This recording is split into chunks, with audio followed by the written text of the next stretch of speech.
While most middle-class families couldn't splurge on fancy dining, they sure knew how to make every penny count in the kitchen. Sadly, these dishes, once loved by many, have been left to history. Settle in for 2 hours to savor the middle-class dishes you forgot you craved. Yet chicken and rice casseroles, despite employing similar ideas of basic dishes that work great along with a fine casserole, did not hit as well as people thought it would. The textures of grilled chunks of chicken with rice, gravy, or a spicy sauce and cheese were not appealing. Not as much as it theoretically should be, but so many things are better in imagination than on a plate at your table. Chicken and rice casseroles definitely were something that had a very natural fall into irrelevance. They did not have much of a presence back in the day either. People wanted their casseroles to feel like a buffed-up pizza, and this just was not doing that for folks. So it has become an idea health-obsessed housewives from the 70s may remember.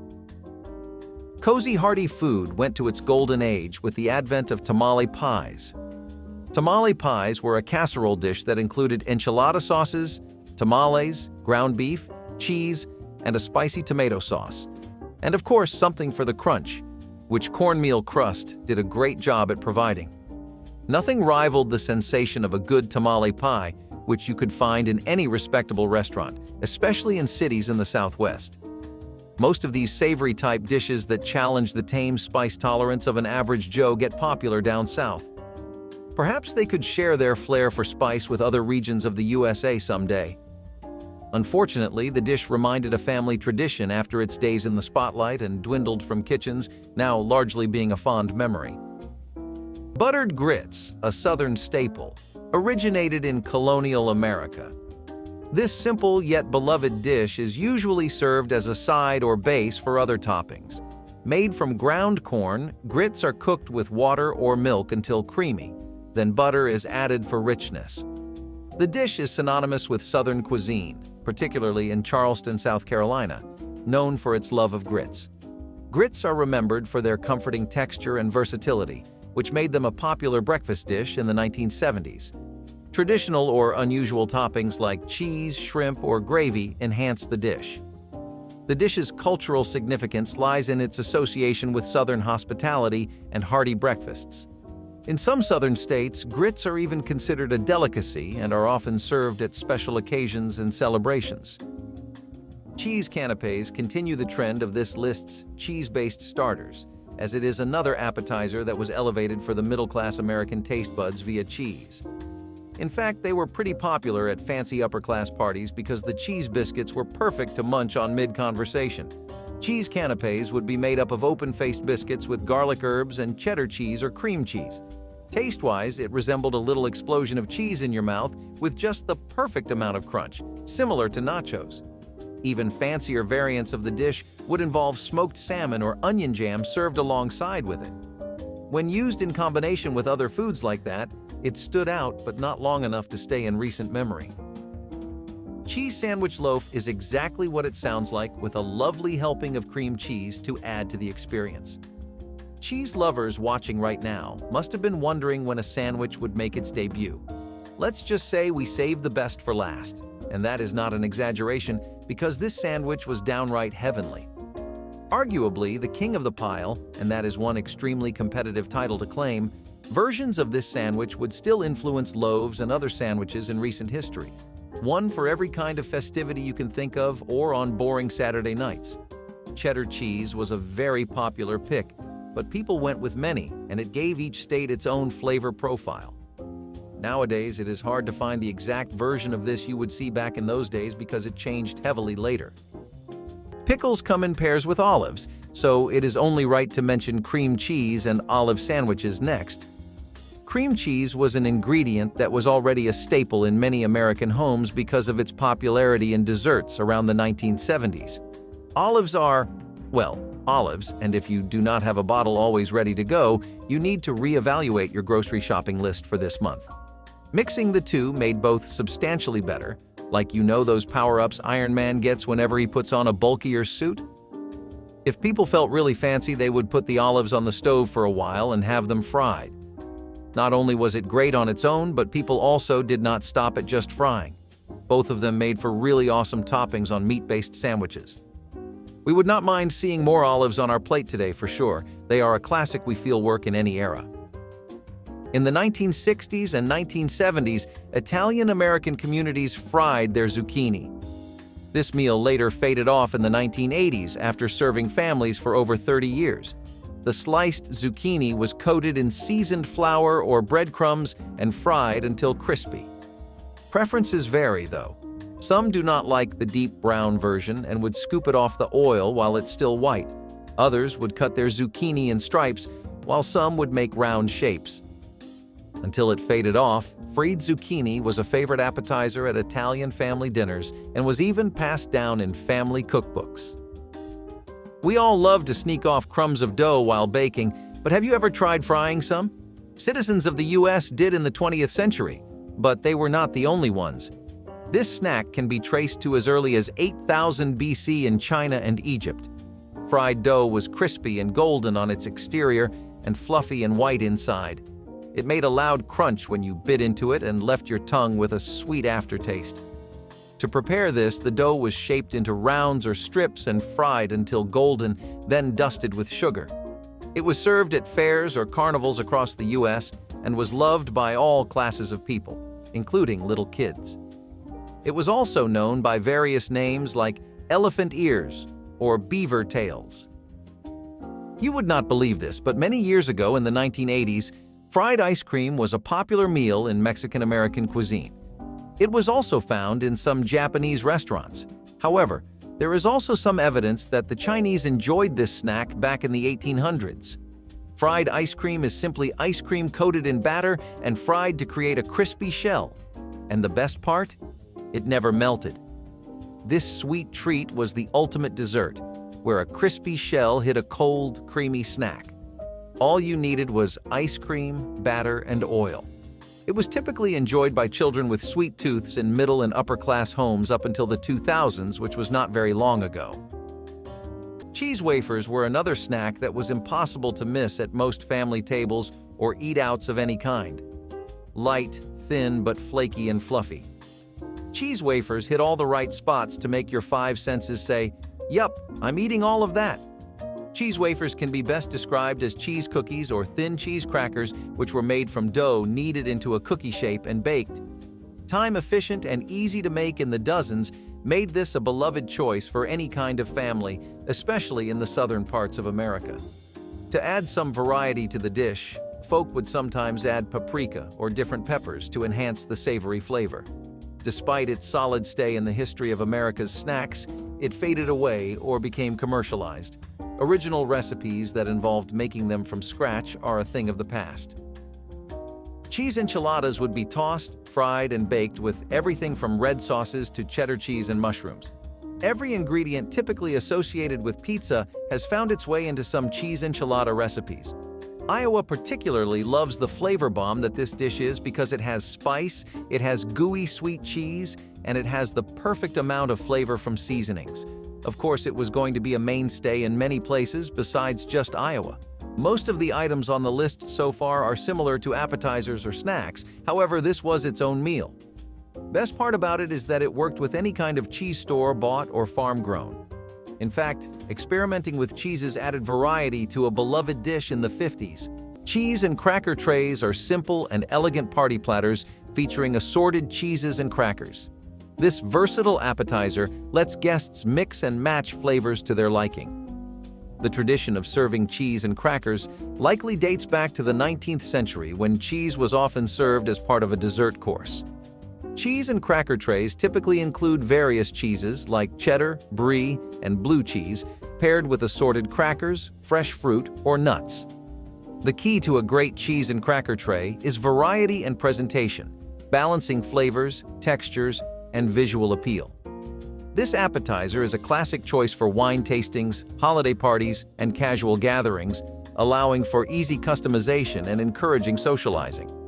The simplicity and elegance of cheese and cracker trays make them timeless, and they add a touch of sophistication to any event. Egg rolls are crispy rolls filled with vegetables, meat, or seafood, often served with dipping sauces. This popular Chinese-inspired appetizer offers a satisfying crunch and a burst of flavors. The origin of egg rolls is somewhat unclear, but they likely originated in the United States as a variation of traditional Chinese spring rolls. Egg rolls are traditionally made with a wheat flour wrapper, filled with a mixture of shredded cabbage, carrots, pork, and shrimp. The rolls are deep-fried until crispy and golden brown. What sets egg rolls apart is their thick, crispy wrapper, which contrasts nicely with the savory filling. They're often served with sweet and sour sauce or soy sauce, and are a staple of American Chinese cuisine. They're popular as a starter or snack, frequently included in Chinese takeout orders, and synonymous with gatherings and family meals. Crab rangoon is a crispy wonton filled with a creamy crab mixture, deep-fried to a golden crisp. This appetizer blends savory and sweet flavors, making it popular, especially among seafood lovers. The origins of crab rangoon are somewhat mysterious, but it's believed to have been created at Trader Vic's, a tiki-themed restaurant in San Francisco in the 1940s. The filling typically includes cream cheese, crab meat, green onions, and seasonings, wrapped in a wonton wrapper and deep-fried. The result is a crispy, creamy, and flavorful appetizer that pairs well with sweet and sour or plum sauce. Crab rangoon's unique combination of flavors and textures has made it a favorite at Chinese-American restaurants and tiki bars. It's a great example of how American cuisine has adapted and reinvented traditional dishes from other cultures, leading to its iconic status. Hawaiian cheese log. This festive cheese log, introduced in the 1960s, combines cream cheese, crushed pineapple, and chopped nuts, often rolled in shredded coconut to enhance its tropical flair. It reflects the mid-century American fascination with Hawaiian culture and exotic flavors. Typically served at gatherings and holiday parties, the Hawaiian cheese log offers a sweet and savory experience that complements a variety of crackers and bread. The combination of creamy cheese, sweet pineapple, and the crunch of nuts coated in coconut provided a rich textural contrast. This dish was especially popular for its ease of preparation and festive appearance, making it a favored choice for entertaining. Spinach dip in a bread bowl is a crowd-pleasing appetizer combining creamy spinach dip with a hollowed-out bread loaf, creating an edible serving dish. It is believed to have originated in the United States during the mid-20th century as a clever way to utilize day-old bread. This dish became popular in the U.S. during the 1980s and 1990s, especially at parties and casual get-togethers. The dip, made from spinach, cream cheese, sour cream, mayonnaise, and seasonings, is spooned into the bread bowl, with the surrounding bread chunks used for dipping. The presentation of spinach dip in a bread bowl makes it a fun and interactive experience for guests. The dish is known for its rich, savory flavor, but it can also be easily customized with ingredients like artichokes or bacon for added variety. Clams Casino is an elegant appetizer made with baked clams topped with a mixture of breadcrumbs, bacon, and bell peppers.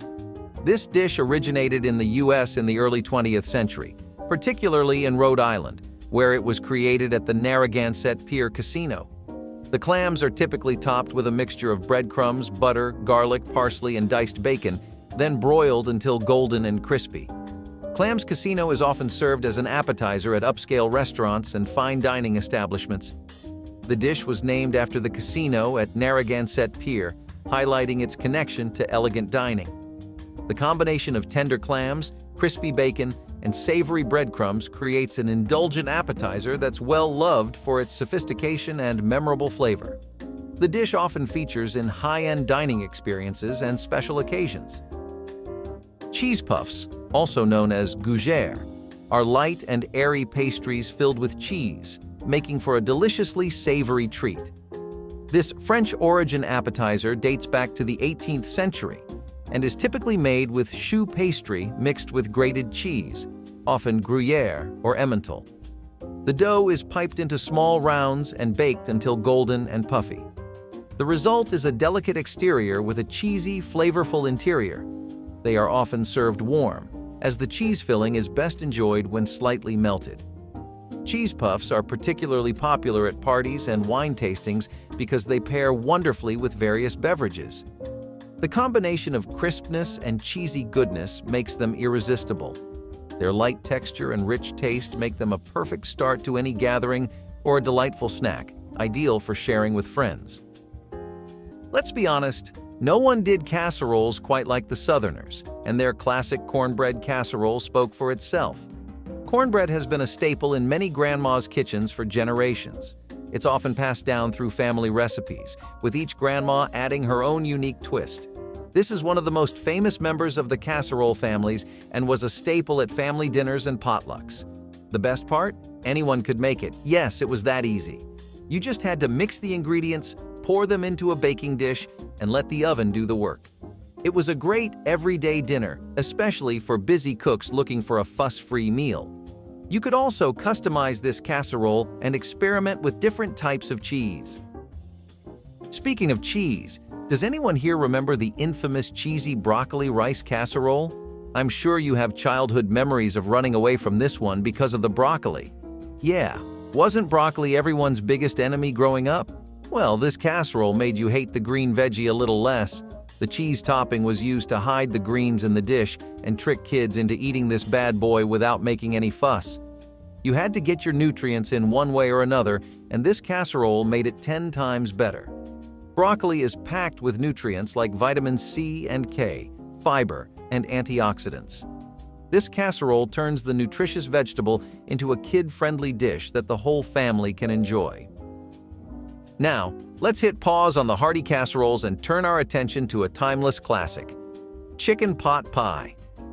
The dish became especially popular in the US during the mid-20th century with the rise of frozen meals. Brands like Stouffer's helped bring chicken pot pie into the frozen food aisle, and it soon became a favorite. I'm sure you already know, but it's a type of meat pie with a top pie crust consisting of flaky pastry. Different regions have their own takes on chicken pot pie. For example, in the southern US, it might feature a biscuit topping instead of a traditional pie crust, while other regions might use different seasonings or ingredients. This delicacy isn't only famous on menus. Chicken pot pie has made its way into literature and pop culture. For instance, it's featured in various novels, movies, and TV shows as a symbol of home and comfort. This next one remains a favorite at the holiday dinner table. I'm talking about the cheesy hash brown casserole. This dish is also known as funeral potatoes because it is commonly served as a side dish during traditional after-funeral dinners. However, it is also popular at potlucks and other social gatherings, sometimes under different names. The dish usually consists of hash browns or cubed potatoes, cheese, onions, cream soup or a cream sauce, sour cream, and a topping of butter with cornflakes or crushed potato chips. It typically uses frozen hash browns, which makes the preparation quick and easy. While it was often served as a side dish, cheesy hash brown casserole was also enjoyed for breakfast or brunch. Now, that's a breakfast I'd never skip. Moreover, this dinner meal is so famous that during the 2002 Winter Olympics in Salt Lake City, one of the souvenir food pins featured this casserole. Of course, we saved the best one for last. You could never go wrong with a good old classic baked macaroni and cheese. Whether you're 5 or 45, I'm sure you're a fan of this casserole. The dish is believed to have originated from Italy, where pasta and cheese were combined as early as the 13th century. However, the baked version we know today became popular in the United States, particularly in the southern and midwestern regions. The classic recipe calls for cheddar cheese, but you can mix different cheeses like Gruyere, Parmesan, or mozzarella to take it up a notch. Many schools throughout the US offer it as a lunch option because who doesn't like some good old mac and cheese? Thomas Jefferson, the third president of the United States, was a big fan of macaroni and cheese. He's the one who brought the recipe back to the US from his travels in Europe. Plus, it's even better in the form of a baked casserole. Chicken a la Maryland is a fond memory for many 80s and 90s kids growing up. Perhaps it was so popular that the dish was nationally acclaimed and showed up in just about any cookbook you could find. Maryland chicken was named so because it originated from the humble coast side state. Down in Maryland, you could go across the entire state and not miss this dish on a single menu. Not exactly an innovative combo, but who cares about being unique when you taste this good? Fried chicken with gravy, usually served with mashed potatoes or coleslaw, was the American dream if you did not have a white picket fence to go home to. People adored the extra kick it brought to the crispy fried chicken, which was already at the top. The United States of America and fried chicken have such a beloved friendship. and amidst the experimentation, this stuck more than the others. Though now you can't find it in Maryland so often, it is definitely up there in childhood memories. Don't be fooled by the name. Chicken loaf is much more than its meatloaf counterpart. Imagine a baked mixture of ground chicken, vegetables like chopped carrots and celery, and a blend of savory herbs and spices. Sliced cold, it was a perfect addition to a lunch spread, served with crackers and a mustard dipping sauce. Heated up, it was enjoyed as a comforting main course with mashed potatoes or roasted vegetables. Chicken loaf truly was the ultimate hybrid of hot and cool food. It was particularly popular in the mid-20th century when the wallets were a bit tighter for most folks. Chicken loaf has disappeared from our dinner tables for the most part, but cooking one will definitely bring back memories of family picnics and packed lunches.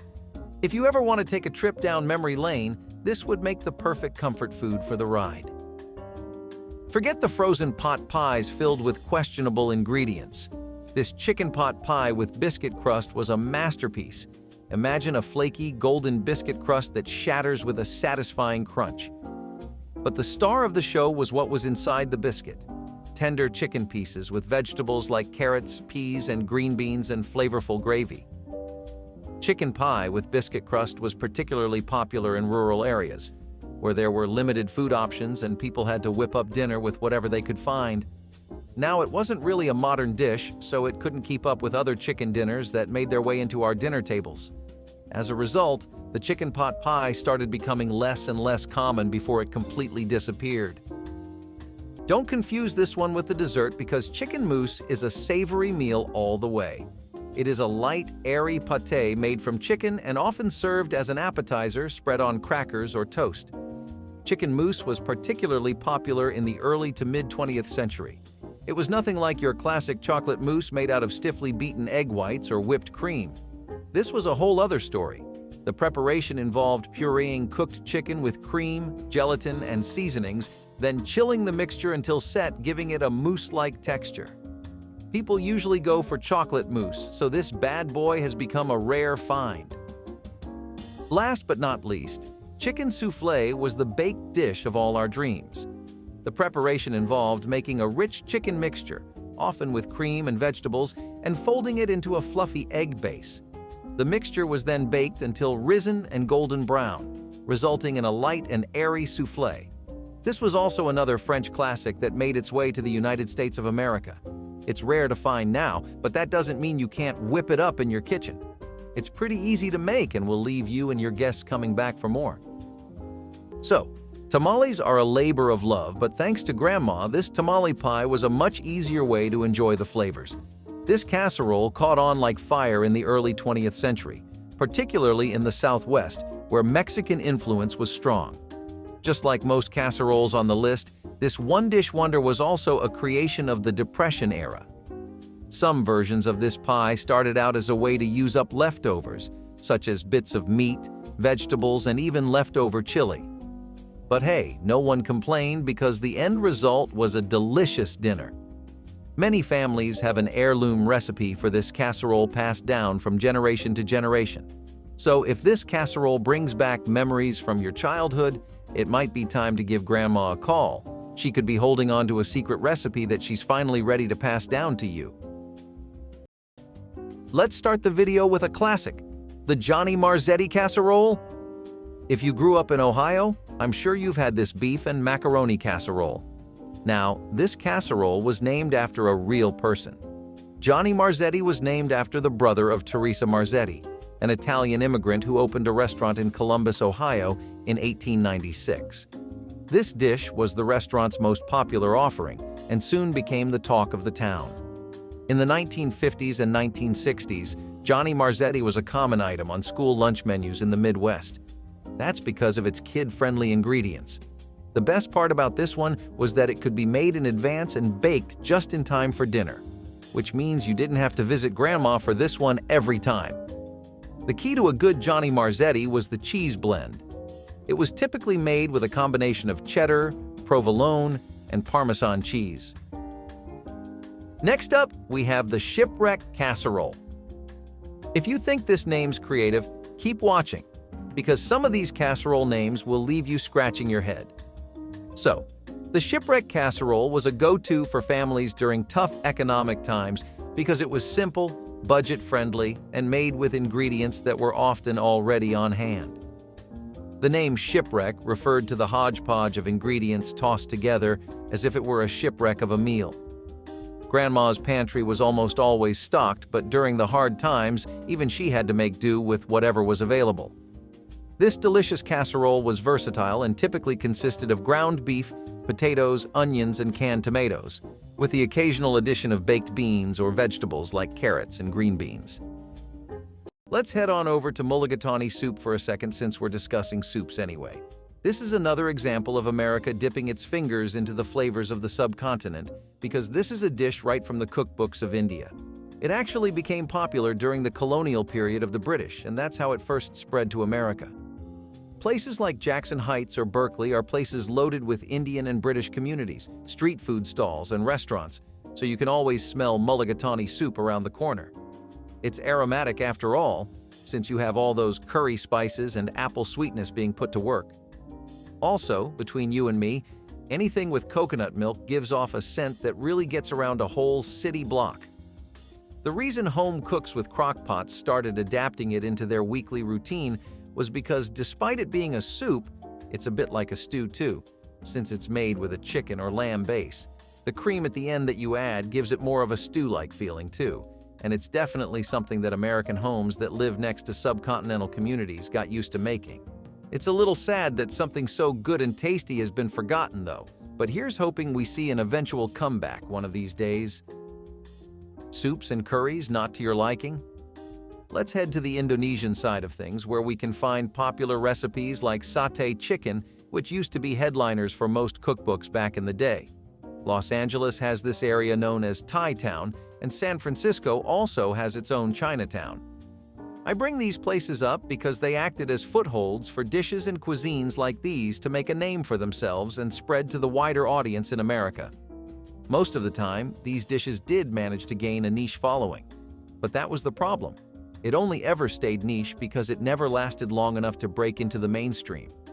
Stuff like this couldn't keep up with the trends of the country, whether because it wasn't accessible enough, like, for example, if you wanted satay chicken, was it really worth it to get up and go all the way to Thai Town from another part of the city? That's why slow cookers were so nice to have around when they eventually did become mass-produced. Satay chicken is usually grilled, but it can be slow-cooked and left to marinate in a sauce made of turmeric, coriander, and lemongrass, as well as chili paste. If you really want to keep it a touch more American, you can always grill it further after the slow cooking since it will be served on skewers, but the dish works great even if you just cook it in a crock pot, and it's a great way to switch up Meatloaf Mondays when the whole family isn't giving the most excitable reaction to that idea. If we step into the history of steamed molasses and bread, then you can see that Maine and Boston are a bit of a central hub for all things related to them. It's part of that New England culture. Baked beans, toast, steamed food, all of that is very common for people there. Molasses extend even further beyond that, because from the 1920s to the start of the 2000s, in a lot of rural and impoverished areas and the nation as a whole during the recession, molasses were the best way to keep your appetite filled and your family fed. You didn't have the luxury of always being able to go get a casserole or whatever shawarma you'd like. Some people only had molasses to work with, and they did their best to turn that into a memorable food experience too. I gotta say, I think they did the job pretty well, especially with how simple this recipe is. You wouldn't think cornmeal, buttermilk, and molasses steamed in a mold left in simmering water in a slow cooker could be so good, or even work just as well as a custard or a pudding. But here we are nonetheless. These ingredients are something you can find in literally any home, and they're always on grocery lists. It doesn't take a lot to get this dish going, and it may be the easiest one on the list so far. It has an extreme earthy sweetness to it, and it was really popular in neighborhoods where the average income was less. Things like ovens weren't something everybody was blessed with, but all the same, that doesn't have to mean they can't enjoy good food either, right? It seems like wherever you go in America, the impact of the French is something you can see from miles away. Some people argue with statements like that, and to them I say, Why were so many dishes like coq au vin popular in the middle of the 20th century? Why did Julia Chef literally start a nationwide curiosity for their cooking? Why are there so many restaurants trying to emulate the cuisine? The proof is in the pudding. Either way, there's few cultures that are better for food inspiration than France is, and it makes sense why a cultural melting pot like the United States has always been inclined towards their cooking. From the presidents to the common folk, everyone loves dishes mixed with red wine and that French dazzle we're all so used to. Coq au vin is definitely like that, since you braise a rooster in red wine with mushrooms and bacon, then slow cook it until everything is mixed together. You want the chicken to taste just like everything else you put in with it, to the point where that original gamey taste of the meat gets overpowered. It's got an incredibly robust flavor, and the braising only brings that out tenfold. Places like Delmonico's in New York or many French restaurants in San Francisco would always serve dishes like these, and since slow cookers became a thing, it became accessible for people to make at home too. So here's a cuisine that hasn't made an elaborate appearance on the list so far, which is German cooking. Specifically, we're talking about a proper Schwarzrouladen from Midwestern cities like Milwaukee, which had a big population of German immigrants in the middle of the 20th century. Patriots had casserole Sundays, but German Americans would always have rouladen as a meal at the end of the weekend. At first glance, you would think it's some kind of wrapped beef or gravy dish, but that couldn't be further from the truth. This rouladen usually has pickles, onions, and mustard, and the beef gets rolled in these. These rolls are then browned and braised for a long while in a beef broth gravy, and at the end you pair it off with dumplings and potatoes for a homely dish that hits every base you need it to. You can expect a whirlwind of flavors here. Seriously, it caters to everyone. You got savory from the beef and the gravy. You get tangy notes from the vegetables they put in. And the slow cooking method really shines here because it adds a tenderness to the meat that works well with the thickness of the gravy and the potatoes and dumplings as a side. It's just one of those dishes where everything's an obvious team effort and it works. It's elaborate because it needs to be, not because it's trying to be overly complicated to seem fancy. That's how you know you're about to sit down for a real meal.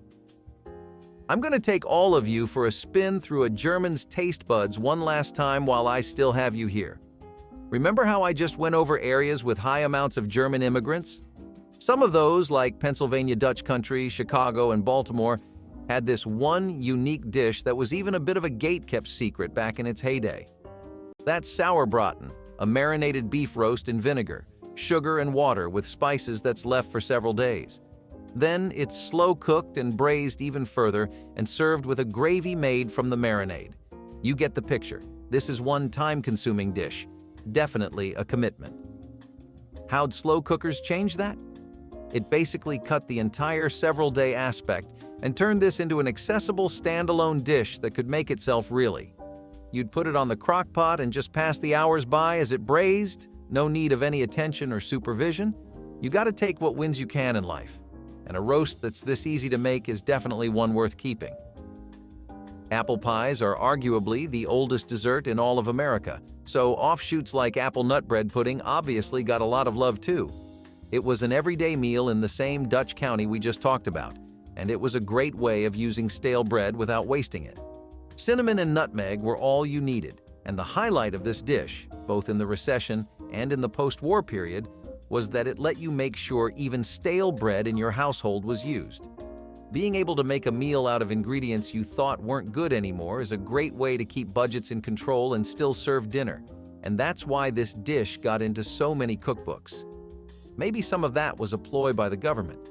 Maybe it was just everyone being a good Samaritan and passing the knowledge on.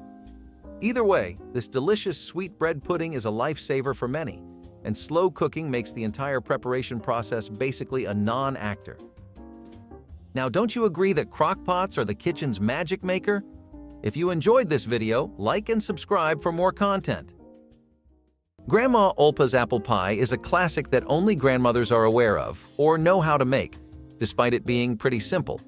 It's something you could make on your own, but you likely wouldn't achieve the same level of finesse. Apple pies like this one are typically filled with plenty of apples, topped with a lattice crust, and smothered in thick, rich applesauce. It would often make for the best Thanksgiving pie you could have, and they would certainly keep making it every time the holiday season came knocking. The mixture of butter sugar on the top as well as the sauce makes it unforgettable if you try it for the first time, and it is addictive enough to keep making you come back for more. This is also a recipe that grandmothers were fond of passing on. People have been putting things on top of crackers for centuries now, and enjoying it as a simple biscuit elevates meat, cheese, and just about anything else to a new height. Tuna salad with crackers was just one of many popular additions to the trend, and it is a fan favorite across the nation. Preparing the tuna salad takes a little time, but assembling it on crackers takes less than 10 minutes. Grandmas had so many recipes like this that they could just be made in a flash but would fill you up or be a kind of snack you have never had before on your own. Tuna salad on crackers is something you can make too just as easily, so give it a try if you ever have just biscuits and some tuna laying around. Nobody is a stranger to wraps and how they dominate the bread world as one of the best things you could do with dough or pita or whatever wrap you have. Honey mustard chicken wraps are one kind in particular that have been really popular all over America, since a lot of families grew up eating these or bringing them to school. They were one of the most commonly demanded things to eat. Everywhere you would go, there was a craze for honey mustard wraps that was hard to beat out and impossible to escape. McDonald's had their own budget-friendly versions that did amazingly well with the people too, and home chefs soon found ways to even copy that. As a result, these chicken wraps have become a regular part of the average American diet plan. Also, they just work so well since they are pretty quick to eat too and can be made pretty fast as well. If you know what you are doing, 10 minutes is all you need to assemble and have a wrap ready to go. Imagine you're at a snack bar surrounded by croutons and peri-peri bites, but no garlic bread bites. You try something else in order to fill the craving, but nothing really seems to be doing the trick. Whatever is on deck is just not that tasty, and you seem to be recalling memories from days past. Your grandma would make more garlic bread bites than was probably healthy for children, but who could stop her from making everyone's day? The bites were so delicious and had the perfect amount of crunch, but also great potential for munching as you watched a movie or a show. That still holds up exactly the same today, so people often get to making them because they are so easy and take barely 10 minutes.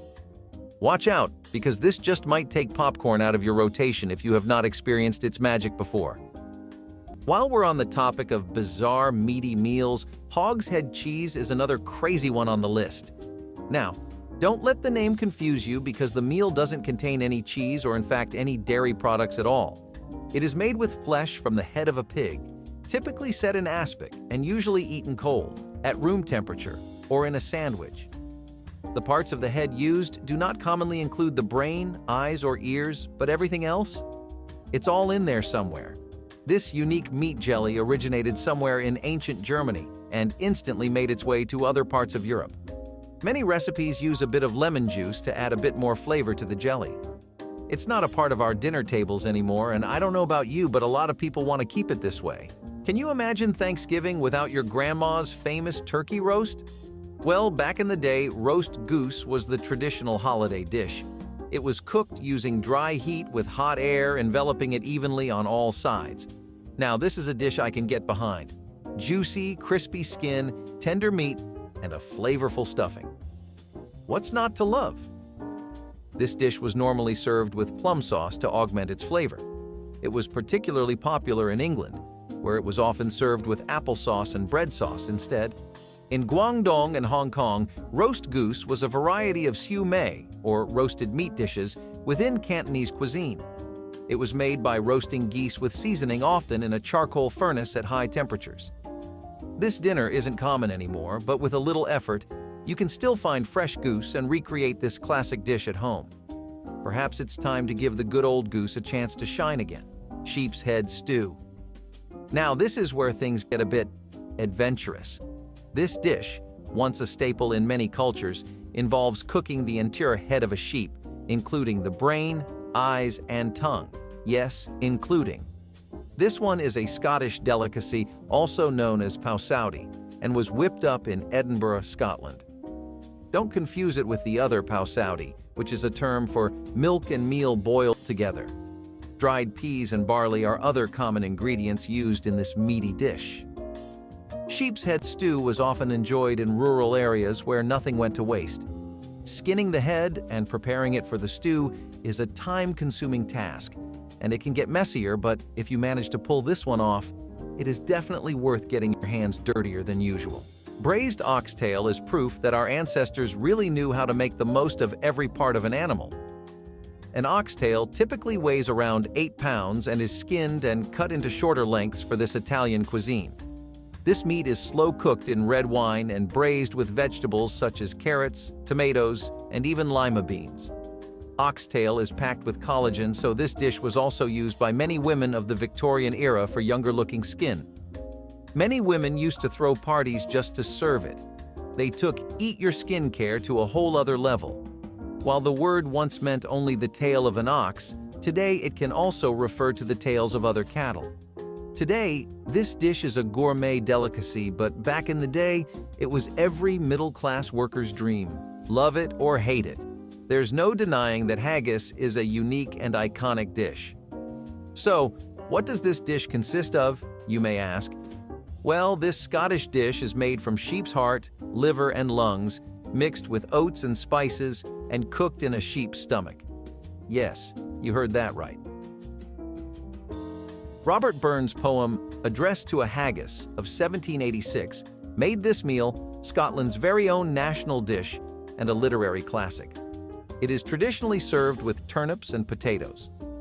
Back in the day, haggis was popular everywhere around the globe, but it's limited to only Scotland now. While haggis might not be everyone's cup of tea, it's definitely a dish worth trying at least once. Calling all mushroom lovers for this next one.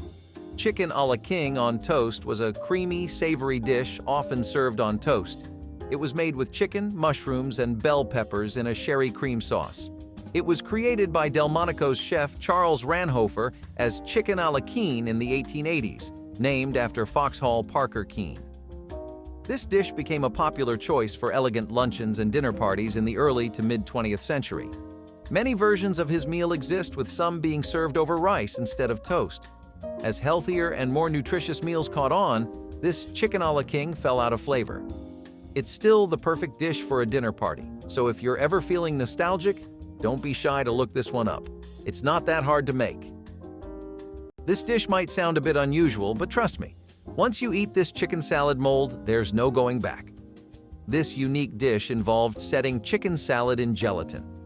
I know chicken and gelatin don't really go hand in hand, but trust me on this one. The chicken salad was typically made with cooked chicken, mayonnaise, celery, and sometimes fruit or nuts for added texture and flavor. The mixture was then combined with gelatin and poured into a mold to set. When unmolded, it created a visually striking dish that was often served at fancy gatherings and buffets.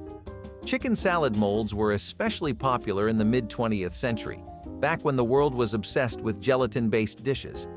This chicken dinner slipped away because adding gelatin to a chicken started sounding a tad bit too bizarre. Chicken salad mold might not be for everyone, but it was definitely a dish that had people licking food off their fingers. Chicken divan is a classic casserole made with chicken and broccoli in a rich Mornay sauce. Who doesn't love some good old chicken casseroles, especially when they're as fancy as this one? This dish was created at the Divan Parisien restaurant in New York City in the early 20th century, and this mouth-watering dish soon found its way to all our homes. I'm not complaining. It's made of tender chicken pieces nestled amongst vibrant green broccoli florets in a rich and creamy sauce, topped with a generous layer of melty cheese and a sprinkle of crispy breadcrumbs. Its original recipe was kept a secret for many decades before someone decided to leak it to the public. And let me tell you, he really did all of us a favor. Chicken divan rarely exists in today's modern menu, but that doesn't mean you can't play chef and cook it for yourself someday. You don't need a fancy occasion for it. A typical Tuesday works too. Chicken in aspic is one of the more unusual dishes on our list. This dish might be a bit of an acquired taste, but it certainly makes a statement. Imagine cooked chicken pieces arranged in a clear, savory gelatin mold. Gelatin was a hit back in the day, and some people really had a knack for adding chicken to it. The preparation began with cooking chicken and arranging it in a mold with vegetables and herbs. A savory gelatin made from chicken broth was then poured over the mixture and allowed to set. Chicken in aspic was popular in the early to mid-20th century, often served at formal dinners and special occasions. While it was a showstopper at dinner parties, its unique texture has made it vanish over time. If you ever want all eyes on you at a potluck, I recommend making chicken in aspic for a lasting impression because everyone's going to remember the Jell-O chicken. Bologna and cheese sandwiches were sandwiches that you could pull out of the refrigerator and have nobody raising any eyebrows, only happy smiles and eager stomachs. Bologna spreads were not too popular in America until the 70s when they first properly started picking up some steam. People got on the bandwagon once bologna and pepperoni pizzas started becoming regular takeout options in states like New York and Chicago. If it works on a pizza by the laws of nature, it must be tried on a sandwich or burger too. We are not sure who came up with that rule of thumb, but they were really onto something, because this made for a great sandwich that was a meal people ate when all there was for dinner was sleep. While a lot of those cheeses and spreads got discontinued now, we would love to try an authentic sandwich from the 70s because it sounds right up our alley. A basic two-ingredient combo like meat spreads and cheese would continue making their mark with dishes like salami and cream cheese sandwiches. Salami itself was something that Italian-American communities heavily popularized in America around the early 1900s. Restaurants would take the trend and turn it into a surefire facet of American cooking in the 70s with easy and accessible ideas like salami and cream cheese sandwiches. If it works in restaurants, then the next step to making it a long-lasting memory is to make it simple enough for people to eat at home. Cream cheese, some salami, and white bread understood the assignment perfectly, and despite fading away later on, were a beloved sandwich.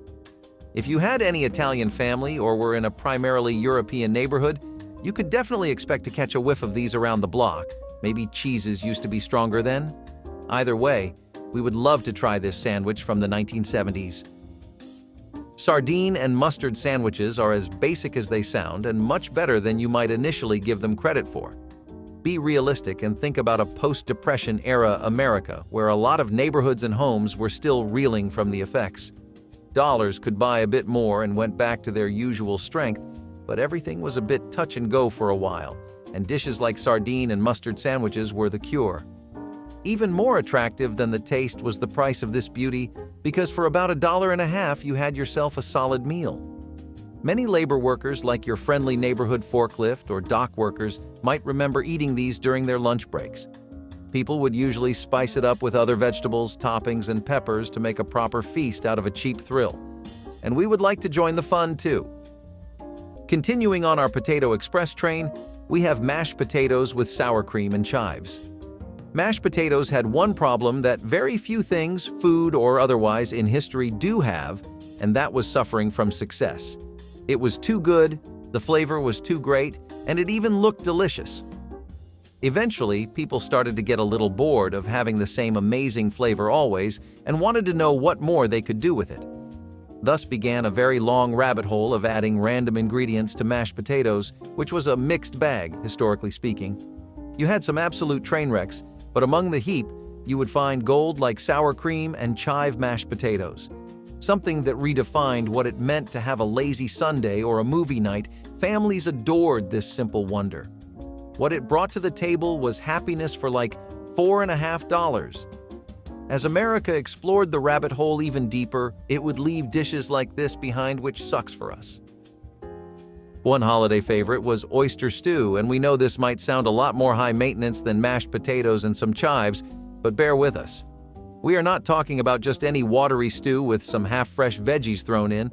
Imagine a thick, rich cream soup with oyster and some basic spices and ingredients like milk and butter. Yeah, you did not have to pull out every stop just to feel like you were sitting at a restaurant.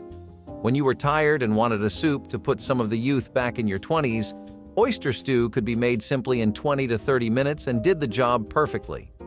People loved the textures as much as the flavors, and it really added to the entire relaxing vibe the stew had going on.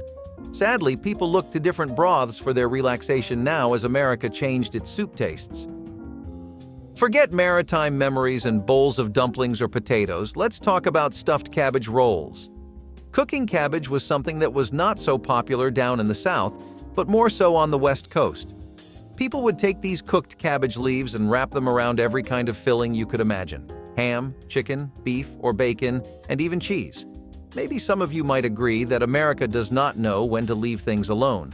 Usually very popular as a health-friendly dish that also gave you protein and taste, it was really common for houses to make this for an afternoon lunch. Cooking the cabbage gave it an even crispier texture too, so that always helped matters with American taste buds. Unfortunately, it would not have much of a presence except its local one, and eventually even that faded away when people got less green savvy with their food. Okay, chicken and waffles is a brunch staple. But here's the thing. This food combo is still a surprise to many people around the globe. When you think of waffles, your mind usually goes to maple syrup and strawberry toppings, but chicken pairs up just as well. You know what they say, opposites attract. It is a Southern classic that combines crispy fried chicken with fluffy waffles and syrup. You know those days when you can't decide whether you want something sweet or savory for breakfast? Well, chicken and waffles is your answer. Now, I know it sounds like a third grader came up with this food combination, but it might surprise you to know that this dish has a long and rich history, originating as a soul food dish in African American communities. You heard that right? Trust me, drizzle some maple syrup over your fried chicken and you won't regret it. Chicken vol au vent is a chicken meal full of surprises. This dish features a flaky, golden puff pastry shell, as light and airy as a cloud. But the real magic lies within. Inside this pastry shell is a creamy chicken ragu, a rich and flavorful stew packed with tender chicken pieces, vegetables, and a sauce. The best part? You could add any veggies according to your liking as long as mushrooms were a staple. Now, this meal was fancy and exquisite, so it wasn't really something you ate at dinner parties. Chicken vol au vent was reserved for Michelin-starred restaurants back in the day. It's a rare find in the States now, but if you're ever craving this bad boy, book a flight to Belgium because it's still a common main course there. The Belgian version of this pastry is filled with a combination of chicken, mushrooms, and small meatballs served with either mashed potatoes or fries. Chicken galantine is another French masterpiece that made our childhood finger-licking delicious.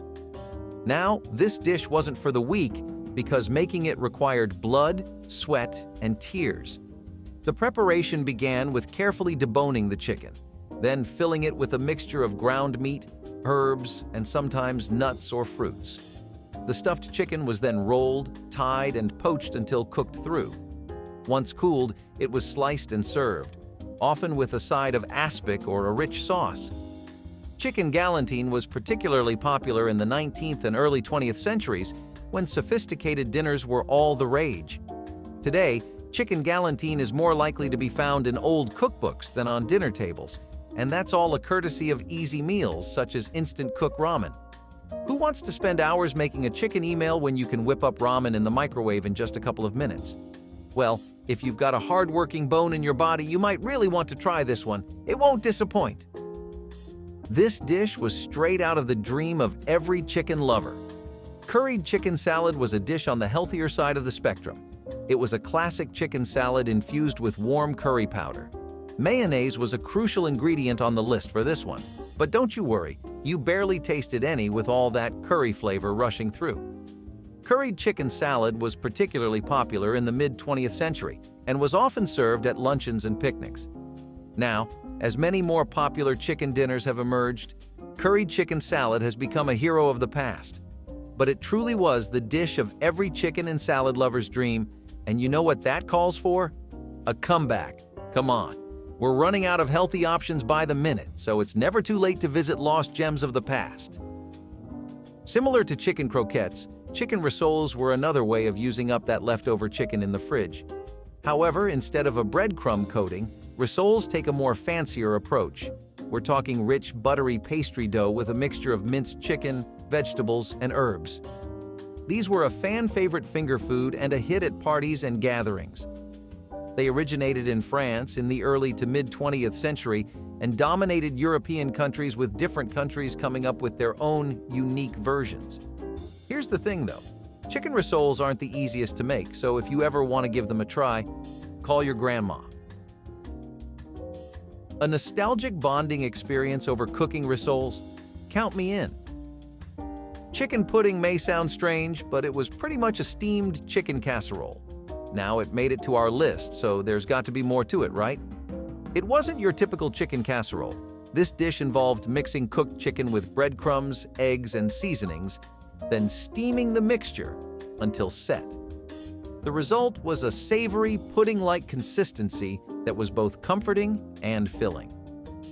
Chicken pudding was particularly popular in the early to mid-20th century, especially in rural areas where it was a hearty and economical meal. Despite its name, it wasn't a dessert, but a savory main course, often paired up with gravy or a side of vegetables. It wasn't the healthiest dinner option out there, but its taste truly spoke for itself. Today, chicken pudding is nothing more than a rare sight, gone but never forgotten. Half pork and half ground beef, Swedish meatballs were all delicious. Meatballs that were made this way tended to be smaller than typical meatballs people were used to. When Americans hear the word, they think of a couple of big fat balls on a pile of spaghetti.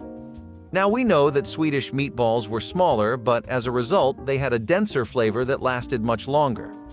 Actually, these tiny cluster bombs of flavor were being made out of two kinds of meat.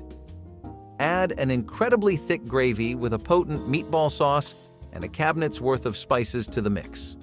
What you had then was a full-blown flavor experience that people could either have as delightful comfort food, if made in a hurry, or an actual exquisite meal. One you could take someone out on a date for or serve to your family happily. Those are now bygone days, unfortunately, as kids today are back to spaghetti and meatballs. Apricot glazed chicken is another dish that has just as much versatility as the last one, because you could really customize this dish. Depending on the average 20-something-year-old's mood back then, you had either a simple comfort meal or an "oh wow, you can cook" dish. You know the kind of thing you make for your friends when you really want to show off those kitchen skills? An apricot glaze could be made with simple ingredients like soy sauce and mustard, or use a lot more spices and seasonings to create an explosive coating, one that found a perfect place for itself on top of a golden brown grilled chicken. Ironically, when the pairing first started getting popular, that was when apricots finally found a home for themselves in the diets of American people. Nowadays, production for the fruit has been on a steep decline for the past 20 years, and glazed chicken like this is a thing of the past. Veal piccata makes the two dishes before look like roadside diner dishes because this really is a complex dish, even if you make a bare-bones version of it. So you have to think, what's this doing on a top 20 comfort foods list? We say, great comfort can often be found after just a little bit of effort, and veal piccata proves the point. Thin slices of veal sautéed in a reduction in a simple white lemon sauce. If you were really feeling like a Michelin star chef on their week off, you would throw in some capers. It might have taken an hour or more, yes, but the taste was unmatched. The best part was that it used little amounts of meat to provide a restaurant experience at home. You can see why this became a comfort food now, we hope. What we cannot see, on the other hand, is why this went out of style, but nowadays it is not popular to make. We have been talking about main dishes for a while now, so let's take a look at creamed onions, which many argued was the perfect side dish. Creamed onions are another thing we can thank our British neighbors for, because when more of them started coming over, this dish found a welcome place in American cuisine. As things pass on to different places, they change themselves too, and creamed onions would be spiced up in many ways to fit the American palate. Mashed potatoes or mushrooms, for example, were a pretty hot choice for a plate of these. A staple of Thanksgiving eating for many years, creamed onions were really a better time in America because it was new. Maybe that made it even comforting or addictive to eat? At the time it got popular in the 60s, it was a pretty bland period in the kitchen for many Americans too. Chicken fricassee is something that would actually go along really well with creamy onions in theory, and sadly we may never be able to put it to practice. Fragrant and aromatic stews that were made with bits of meat browned with butter. Additionally, the dish had a really nice sauce that did not need any extra work because you could just use the cooking stock. That made it something perfect for cooking at home, as fricassee could easily be prepared with whatever you had on hand. When America first got ideas of having a healthier diet and abandoning the burgers, fried foods, and processed meats, it went to dishes like chicken fricassee. Chicken fricassees could also be served with other dishes or on a Thanksgiving platter. Southern USA cuisine particularly loved having this at celebrations, though now, south or north, you would not find a plate. Chicken a la Maryland screams nostalgia like no other. Now, this isn't some exquisite French dish with European origins. It originated in the state of Maryland. Did the name give it away? So, chicken a la Maryland was basically fried chicken served with gravy. Sounds pretty basic, right? Well, it made all the buzz back in the day because it was just that good. Many Maryland families have their own heirloom recipes for this dish, and it remains a regional specialty in Eastern Shore restaurants. This chicken meal is usually served with mashed potatoes or biscuits, and some variations are even garnished with bananas. Yep, you heard that right. Now, with the rise of more convenient meals, chicken a la Maryland is nothing more than a glimpse of the past. But if you're ever craving this chicken meal, there are millions of recipes all over the internet. Chicken and dumplings used to be the ultimate comfort food icon of all our dreams. Think of a rich, flavorful broth brimming with tender chicken pieces and fluffy dumplings. And no, these dumplings aren't the heavy, doughy kind. They're light and airy, almost like clouds, and soak up the delicious broth perfectly. This is another creation of the Great Depression era when people barely had anything to work with. Yeah, you can whip this one up without a trip to the grocery store, so it was light on the pocket too. Dumplings still remain a beloved dish in many regions, but there's no denying that they've become less common in the modern kitchen. It's still a dish that's perfect for a cozy night in, a family gathering, or simply when you crave a warm and comforting meal. Now, they might not be the healthiest, but it's too good to not try for the heck of it. Sticky citrus chicken. Ever heard of something like that? I bet you haven't. Isn't it interesting to think about how just a few decades ago dishes like these were so common? This dish was a modernized take on glazed chicken, which I'm sure you know of. It just wanted to add a citrusy and tangy element to it instead, and that happened because of the mix of honey and soy sauce and citrus fruits, which made the glaze really memorable. Most glazes were either sweet or really smoky, so there wasn't much to go on for fans of the middle, the tangy, and the zesty. This dish was something that filled that void in so many people, because it was a great way to do something new with the same drumsticks and thighs you've always been used to. The best part of it was that you could get a different sauce depending on the fruit you used. Sometimes you could use oranges, but you'd get a different taste altogether if you used lime instead. That's why kids in particular loved this dish, because you could spin it so many different ways and still get an addictive result that works nutritionally too. Beef rendang was a highlight of New York dining. You could go to any neighborhood in Queens that was known for its beef and they would have rendang available, but it wasn't just New York. It was San Francisco and Los Angeles too, and in the former there was the Tenderloin district where meat-based dishes reigned supreme. The 1970s were the peak of beef rendang, and that's because it was around then that it got easy enough to make at home. People could enjoy it without going to a restaurant, thanks to slow cookers. Beef briskets were used to make rendang, but the magic was actually in this spice paste, which consisted of lemongrass, ginger, garlic, chilies, and turmeric. It sounds like a lot, but it's the genuine article, and it's bound to knock you out of the park no matter what dish you apply it to. Rendang is full of warm flavors, and it's as savory gets, plus the caramelized coating on the beef is really the cherry on top. It's usually served with rice, so if you ever feel like eating something out of an 80s animation, you can make some rendang. It comes closer than enough. Speaking of Los Angeles, it was actually one of the first few places in America that started trying out curries from different cuisines and the subcontinent. One of those was green chicken curry, which was a bit dampened to suit the average Caucasian tastes, but retained most of its flavor nonetheless. You can't knock that out of curries unless you want to make a plain gravy and call it a curry. The green chicken curry was something that every household in the 20th century, especially towards the tail end, was trying out. One of the cuisines that was on the agenda for America's global food tour was Southeast Asian cuisine, particularly the flavors of India. where stuff like coconut milk curries is pretty popular. Besides the milk, this used your typical subcontinental spices like turmeric, green chilies, garlic, and eggplants. I might make it sound like this was a food moment specific to LA, but it was also pretty popular in Elmhurst in Queens, where a lot of restaurants focusing on Thai and Southeast Asian cooking were popping up. You could say this curry walked so that the others today could run, because it was one of the first trendsetters. Or, put another way, America's first step into Southeast Asian food. It's 2024, and I'm sure none of you are strangers to the concept of gut health.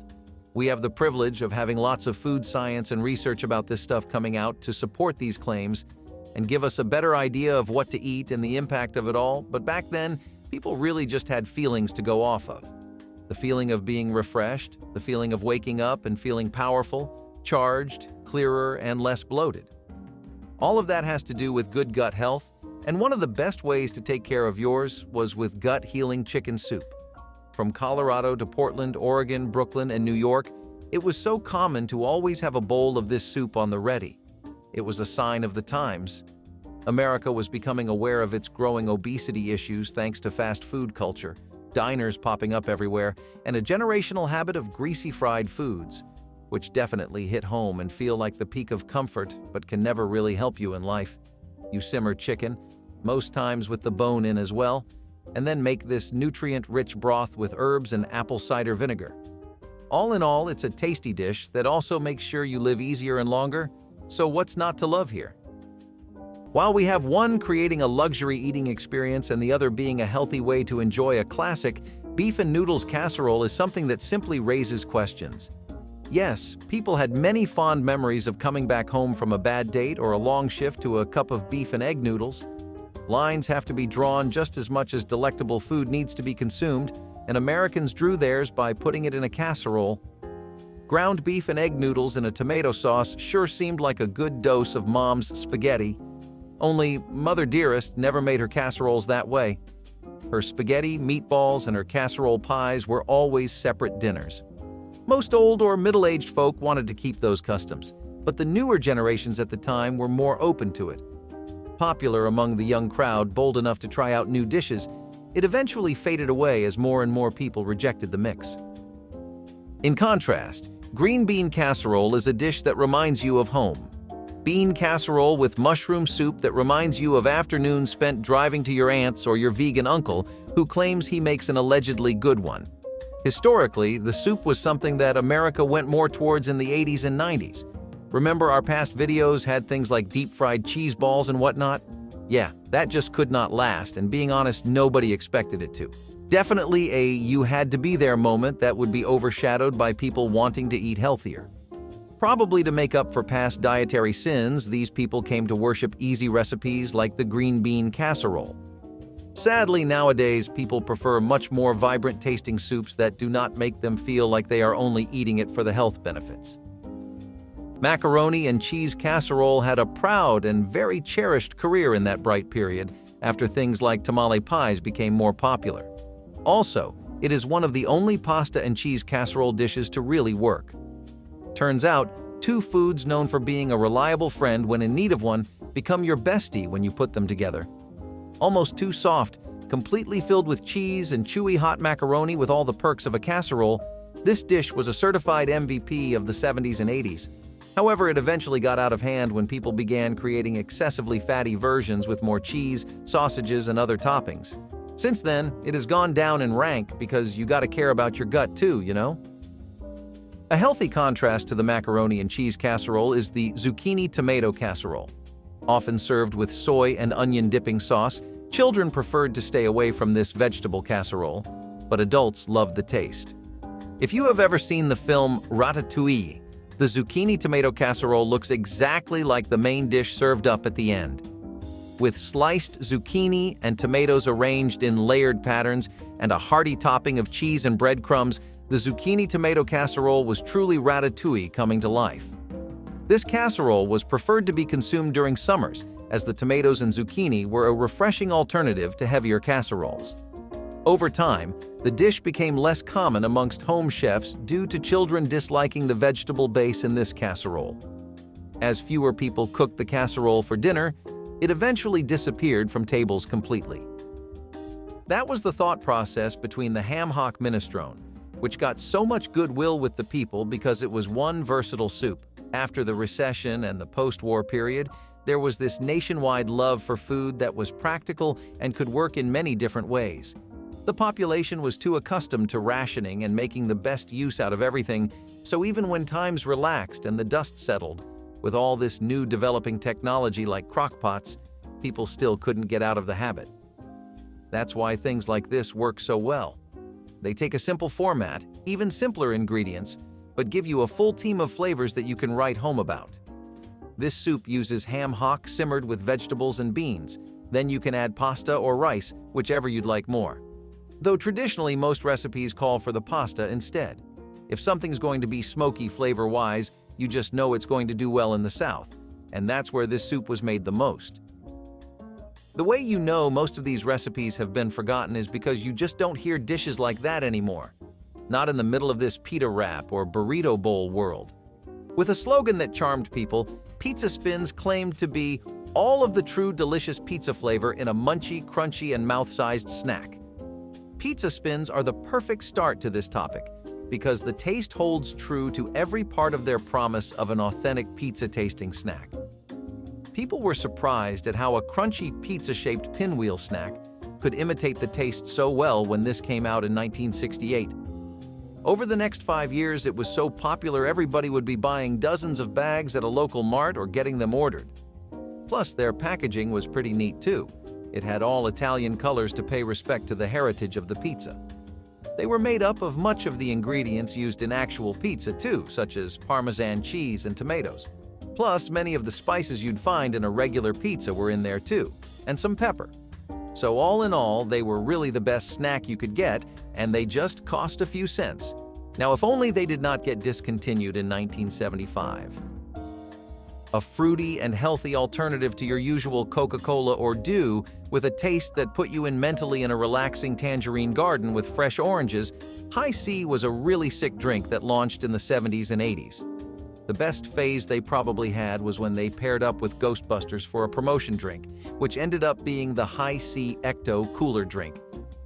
It was an all-green drink that was kept in the themes of the movie, and fans responded pretty well to it. A lot of health articles would hate it and say it was terrible for kids, but that did not stop them from chugging them down relentlessly. Maybe the lesson is moderation? Either way, Hi-C wanted to keep the arrangement going just that way, and actually kept this line of their drinks steady up until the 2010s, when it got discontinued. There's a lot of online discourse and support for the drink to come back since it was a massive fan favorite, not just for loyal Ghostbuster savants, but your average young adult too. It was a nice fruit juice, and it did not feel as bad as chugging a couple of cans of fizzy and in bulk, pricey soda. We sure would love to try it since it seems pretty citrusy. These Swanson fried chicken TV dinners were literally the best thing you could get on a budget if you wanted to make your movie viewing sessions infinitely better.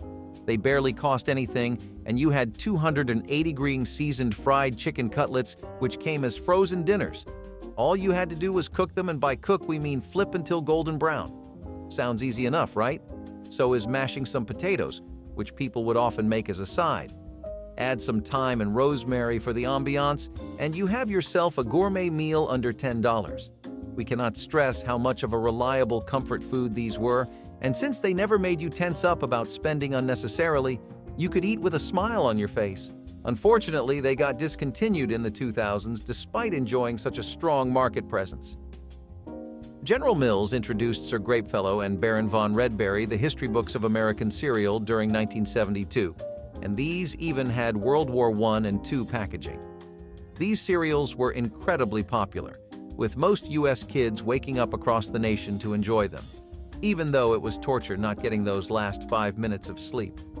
Even adults could enjoy a bowl when there was nothing else in the pantry, and you just had to quiet your stomach. These cereals rival all the big names that were already present in the market and wreaking havoc, such as Quake and Frankenberry. And despite being loyal to many of those kids, definitely changed their minds the first time a bowl of this came out. Much to their sadness, in 1975, it got discontinued and has not made any noise since in the market. Young's also hit culinary and financial gold when they came up with Findus crispy pancakes, perhaps one of their most successful product lines yet. These were replaced with Chef's classic and original Pancake Co. But so many people outright rejected that. Talk about product loyalty, huh? Even today, there is quite an active and loud community on the internet advocating daily with every bit of their bandwidth to bring this back. We get it too, since these were such a cheap and affordable way to have some absolutely fluffy and delicious pancakes. Early in the morning or late at night, none of that mattered when there was no batter to deal with and only joy to have.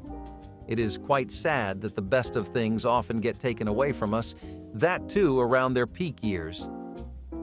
Keebler's fudge-flavored Magic Millies were a trick-or-treat item, so you can imagine how the sales spiked for this chocolatey snack during Halloween.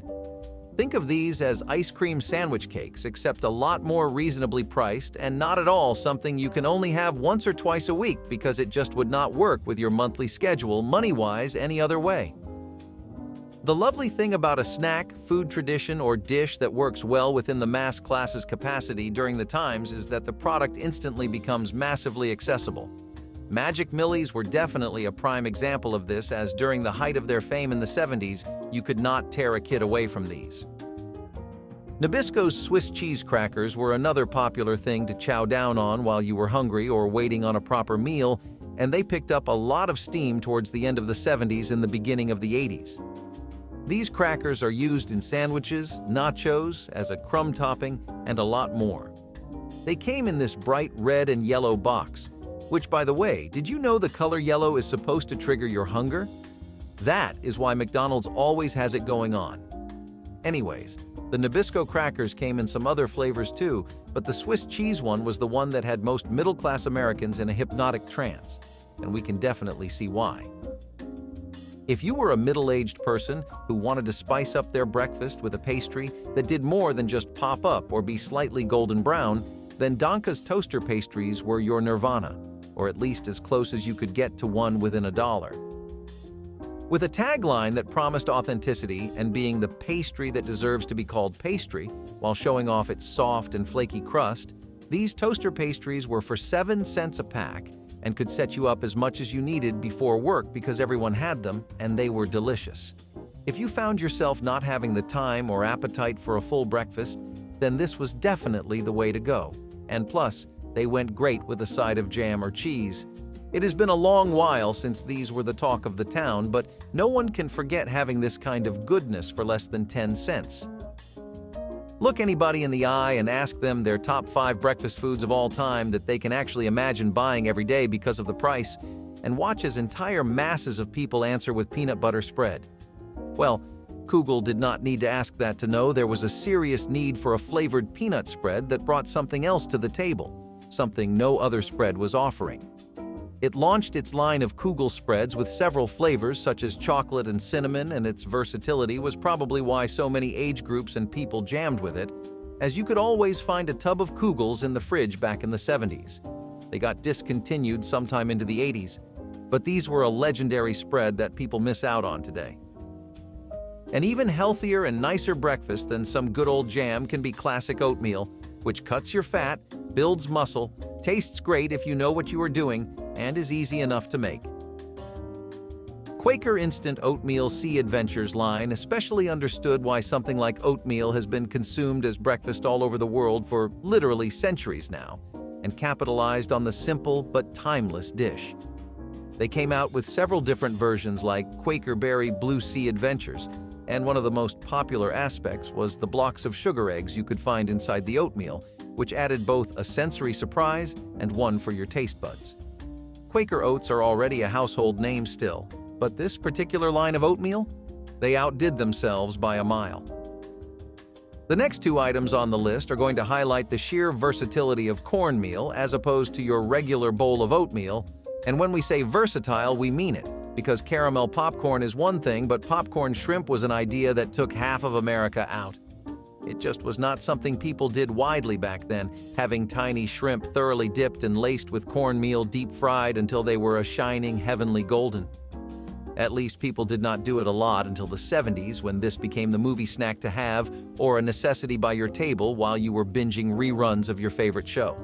Popcorn shrimp was an absolutely delicious and incredibly easy appetizer that was not only widely available out on the streets, but also something you could whip up in half an hour at home and in bulk.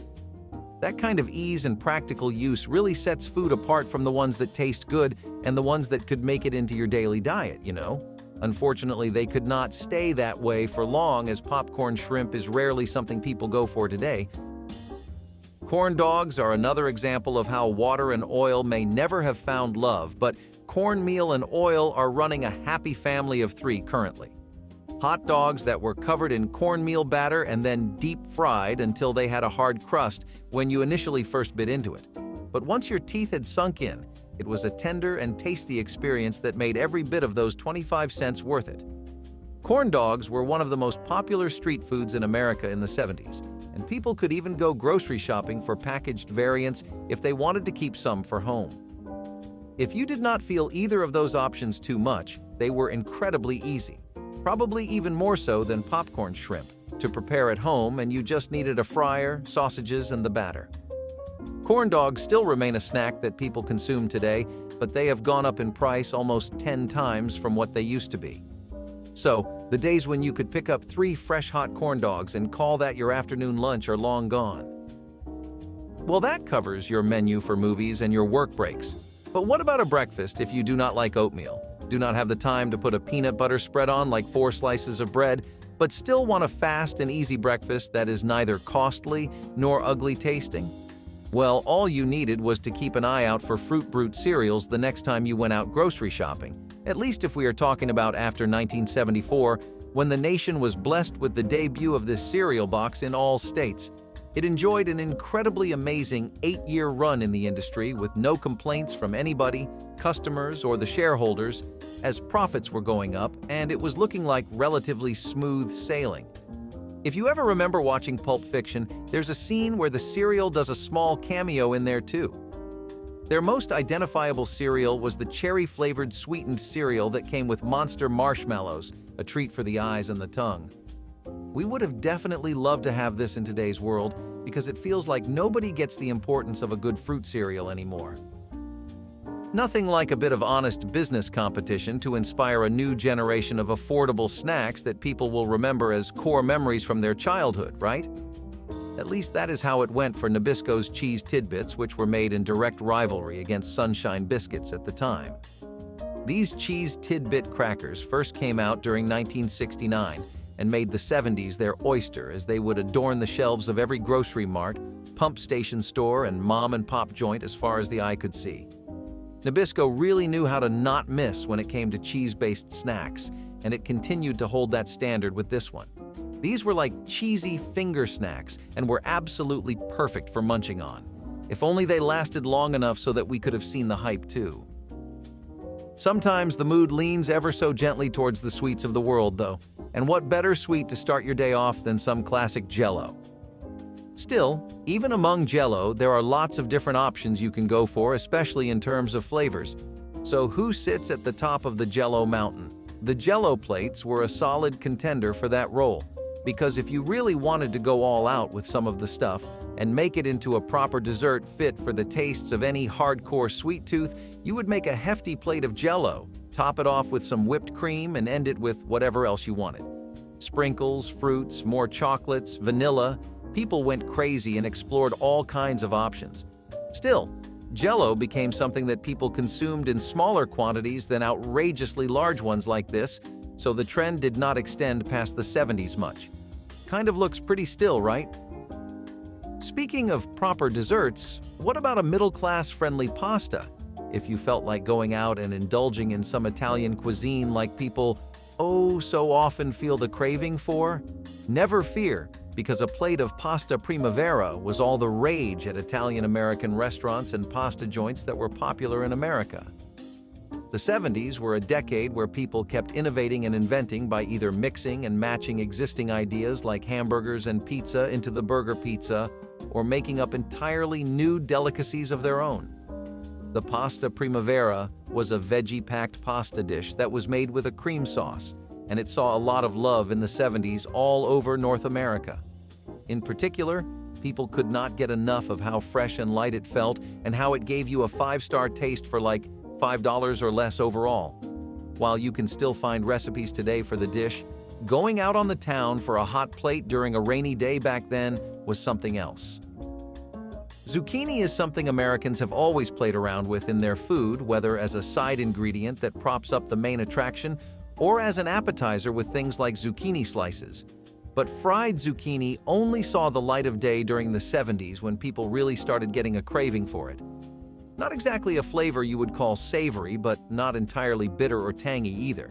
This was a dish that people loved chowing down on mid-conversation or picking up as they walked towards their job.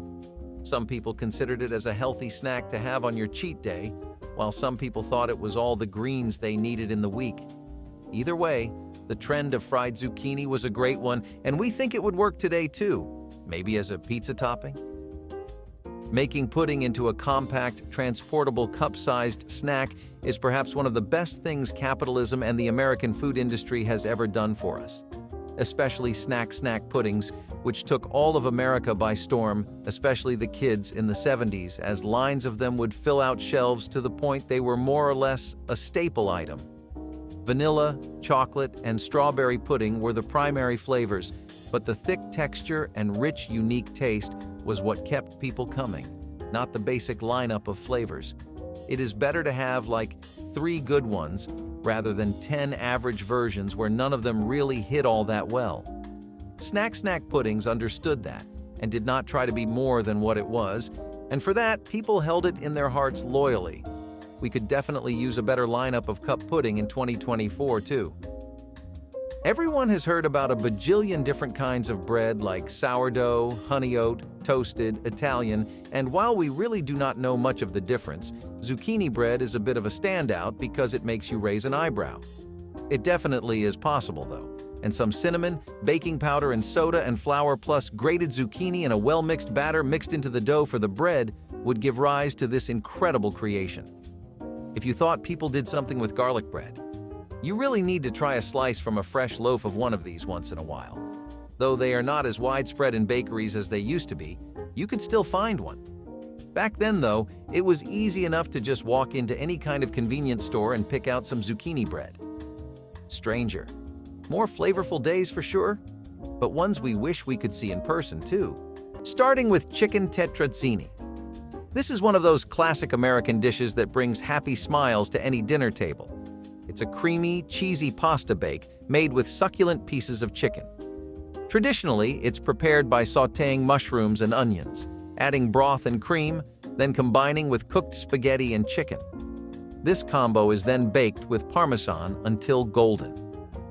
Who else misses gathering around the dinner table to enjoy this hearty meal? Cookbooks like Joy of Cooking featured this recipe, so you know that folks in the 70s were eating good. Chicken tetrazzini was named after the Italian opera star Luisa Tetrazzini, but its origins are firmly rooted in early 20th century America. It became a popular dinner party dish in the 1970s, and it was a great way to use leftover chicken in a luxurious yet tasty manner, just like the liverwurst sandwiches. I love some sandwiches, but liverwurst was special, and I want them back. This dish features slices of liverwurst, a type of sausage made from pork liver, spread between 2 slices of rye or white bread. Liverwurst comes from Germany, where it was known as Leberwurst, and it only made its way to American tables through German immigrants. It became popular in the mid-20th century.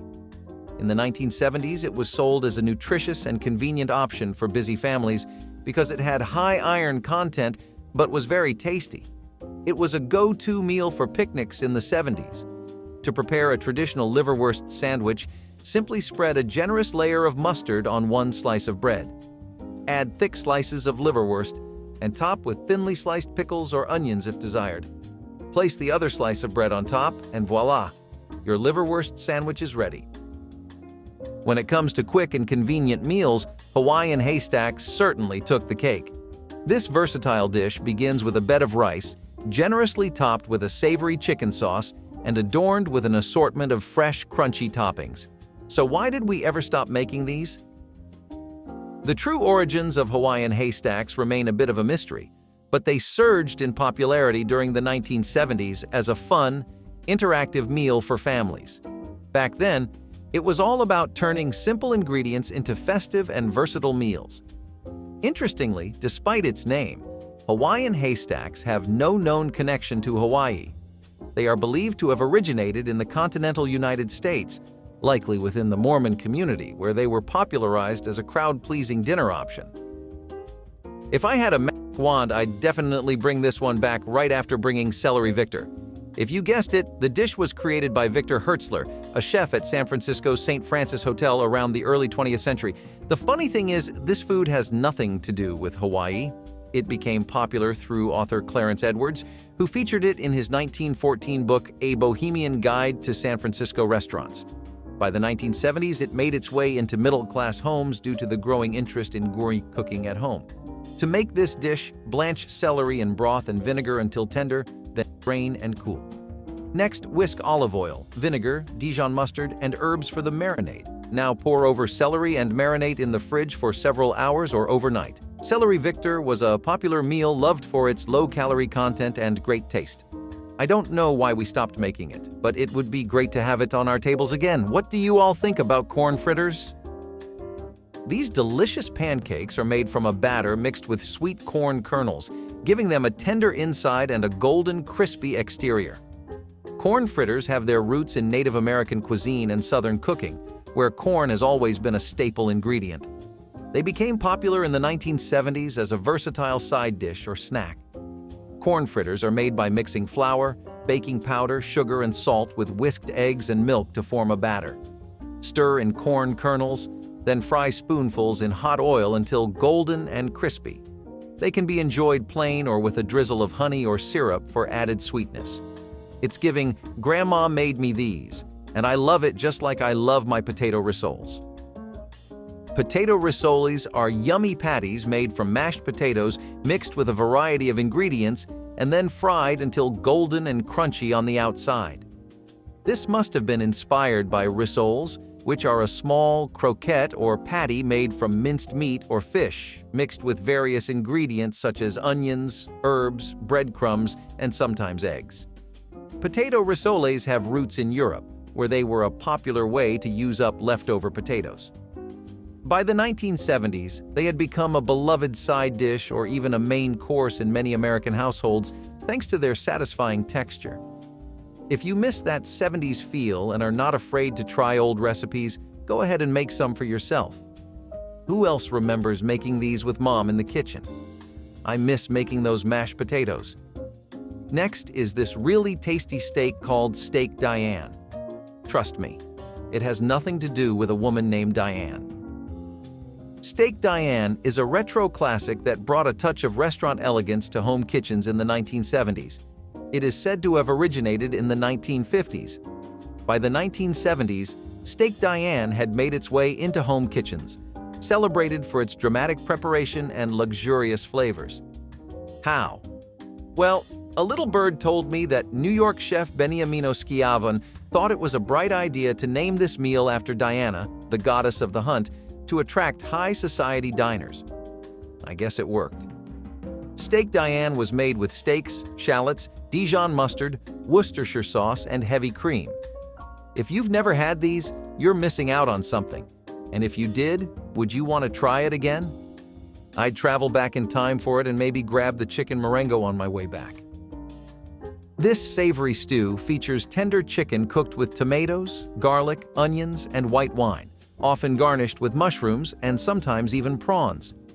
Chicken Marengo was named after the Battle of Marengo, where it is said that Napoleon's chef created this meal from available ingredients after a victorious battle in 1800. Legend has it that Napoleon refused to eat until a meal was prepared, prompting the chef to gather what he could from the battlefield. It became popular in French cuisine and eventually made its way to American kitchens. Back then, chicken marengo was found in cookbooks and food magazines, presented as an exotic yet accessible dish for home cooks. And then it went away, just like oyster stew. This classic seafood soup features plump oysters gently cooked in a rich, milky broth seasoned with butter, onions, and a hint of celery. It has roots in the coastal regions of America, where oysters were plentiful and not so expensive. Historically, oysters were considered food for the poor due to their abundance along the coastlines. People who have roots along the coast or often visited loved ones there appreciate the simple essence of this stew. Made with fresh oysters, milk, salt, pepper, butter, and a touch of green onion, it embodies simplicity at its finest.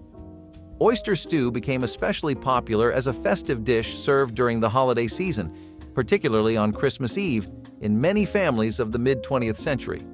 Dinner time was epic back then, and I miss it, but not as much as I miss this herring salad. This vibrant and tangy dish added a punch of flavor to 1970s spreads. It features pickled herring mixed with diced apples, onions, beets, and potatoes in a creamy dressing of mayonnaise and sour cream.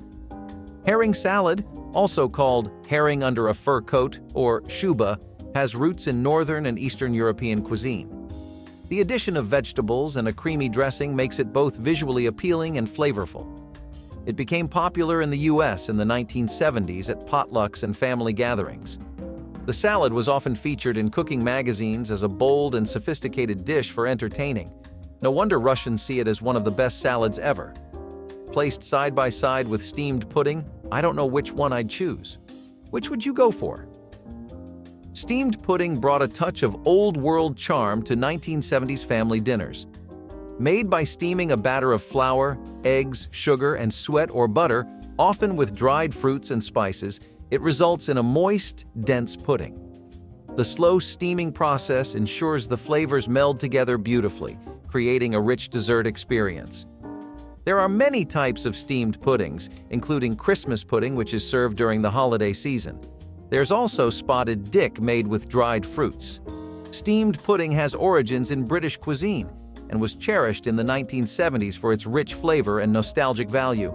Cookbooks highlighted it as a perfect dessert for special occasions, celebrated for its anticipation and warm, spiced goodness. Have you ever had rabbit stew? This stew features tender rabbit meat slow-cooked with vegetables and broth, perfect for chilly evenings. Originating from European peasant cuisine, it used available game meat. Rabbit meat was often preferred for its lean quality and delicate flavor, making it a versatile choice for stews. By the 1970s, it was beloved in American homes for its rich flavor and rustic appeal. In Greece, especially on Crete and Icaria, rabbit stew is a celebrated dish, often made with local game meats. In Slovenia, rabbit meat is recommended for babies starting solids due to minimal antibiotic use and its natural taste. Though rabbits are now often pets, making them less popular as food, for the adventurous, start by browning the rabbit pieces in a pot and adding seasoning. It's perfection on a plate, much like bouillabaisse. This luxurious dish is made with lots of fish and shellfish simmered in a fragrant broth of tomatoes, garlic, onions, leeks, fennel, and saffron. Bouillabaisse has its roots in the port city of Marseille, where fishermen would make this stew using the bony rockfish they couldn't sell at the market. The dish's name derives from the French words bouillir, to boil, and abaisser, to reduce, reflecting the cooking method. It became famous internationally as a symbol of French cuisine, with its complex flavors made by combining onions, leeks, garlic, and fennel in olive oil until soft and fragrant. If you make this, would you invite me over?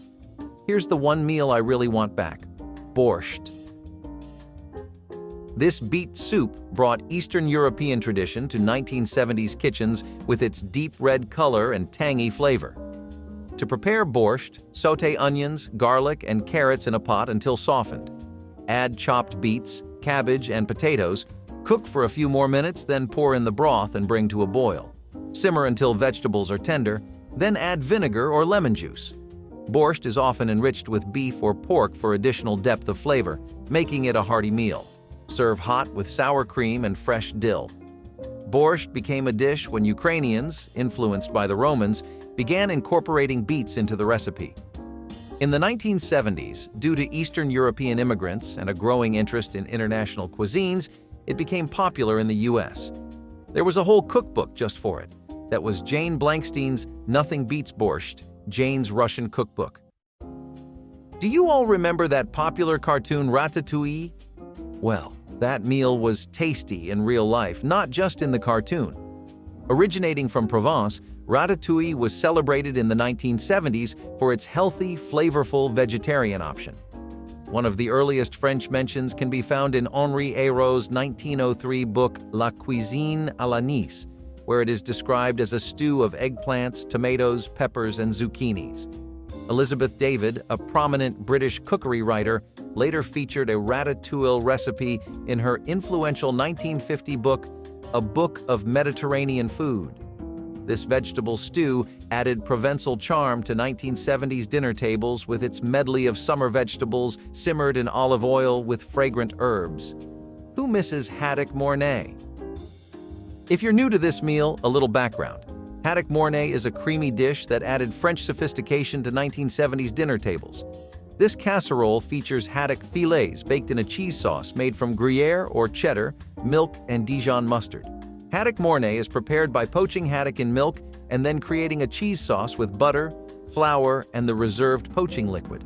The sauce is poured over the haddock, topped with breadcrumbs, and baked until golden.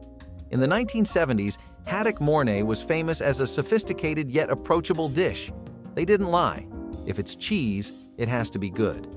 I have to admit, some of these 70s foods were weird, like frog legs. In the 1970s, they were featured in gourmet magazines and cooking shows, touted as a delicacy perfect for special occasions, adding sophistication to meals.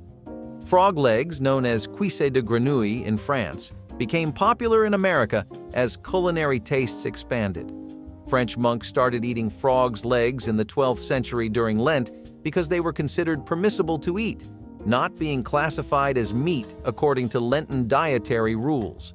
These tender morsels, often compared to chicken in texture and flavor, are prepared by frying or sautéing in a flavorful batter.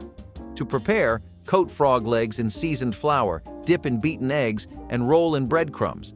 Fry in butter with garlic until golden and crispy, then finish with lemon juice and parsley. That looks too good to be rabbits. Maybe we should stick to chicken and bring back chicken marbella instead. Chicken marbella became popular in the late 1970s thanks to the Silver Palette cookbook by Julie Rosso and Sheila Lukens, which introduced many home cooks to this innovative dish. Its unique combination of ingredients reflected the era's growing interest in international flavors and gourmet cooking at home. This entree features chicken marinated in prunes, olives, capers, and garlic, then baked with white wine and brown sugar to create a rich, caramelized finish. To prepare traditional chicken marbella, start by marinating the chicken in a mixture of prunes, olives, capers, garlic, olive oil, and oregano for several hours or overnight. Preheat the oven and arrange the marinated chicken in a baking dish, pouring the marinade over the top. Sprinkle it with brown sugar and pour white wine around the chicken. Bake until the chicken is golden brown and the sauce is bubbling, basting occasionally with the pan juices. Serve hot, garnished with fresh herbs if desired. Who else wants this back as soon as possible? Now, onto some more unusual 70s food. Let's bring back roast goose. Roast goose is a magnificent and festive dish that graced many holiday tables in the 1970s. This succulent bird features crispy skin and tender, flavorful meat, often accompanied by rich gravy and traditional sides. It has a long history in European cuisine, especially in Germany and Britain, as a traditional Christmas dish. Economically, using geese as a main dish and selling them as food was a smart decision. They were larger than chickens, so a whole family could feed on one of them, so long before turkey took over, there was a goose. Okay, how about rabbit fricassee? Fun fact, fricassee is not a name in itself. Instead, it is a cooking method that involves braising meat in a creamy sauce. The sauce typically includes cream or a mixture of broth and cream, thickened with flour or egg yolks. This stew is made with tender rabbit pieces simmered in a creamy white sauce with mushrooms, onions, and herbs. Rabbit fricassee has roots in French cuisine and became beloved in 1970s America for its rich taste and tender meat. It was featured in gourmet cookbooks like Mrs. Benjamin Chew Howard's 50 Years in a Maryland Kitchen. This popular classic Maryland cookbook was printed and reprinted over the years, with a revised edition coming out sometime in the 1940s, which was reprinted in the 80s. The rabbit was a popular choice among monks during Lent because it was classified as a type of fish, permitting its consumption. Rabbit meat, known for its all-white texture, looks like chicken, but with a consistency similar to pork. So, one thing that was pretty popular in the 1970s was Eggs Benedict. It was basically just this egg-based dish that had them poached instead of fried or boiled. Eggs Benedict would usually be paired up with Canadian bacon and an English muffin. The real key that brought it all together was the hollandaise sauce, and it sounds fancier than it is because it was not that expensive to make. The things it did for the dish were extraordinary, though. It took it from a 7 to a straight 10, which is why this was such a popular lunch option both in restaurants and for home chefs. Another way to have Eggs Benedict was to pair it alongside strips of chicken as well. This dish definitely has stood the test of time, since even though it was pretty popular in the 70s, it still gets some motion today. The next thing we have on the list is pork and beans, which is a homely and simple dish that gets your spirits right back up.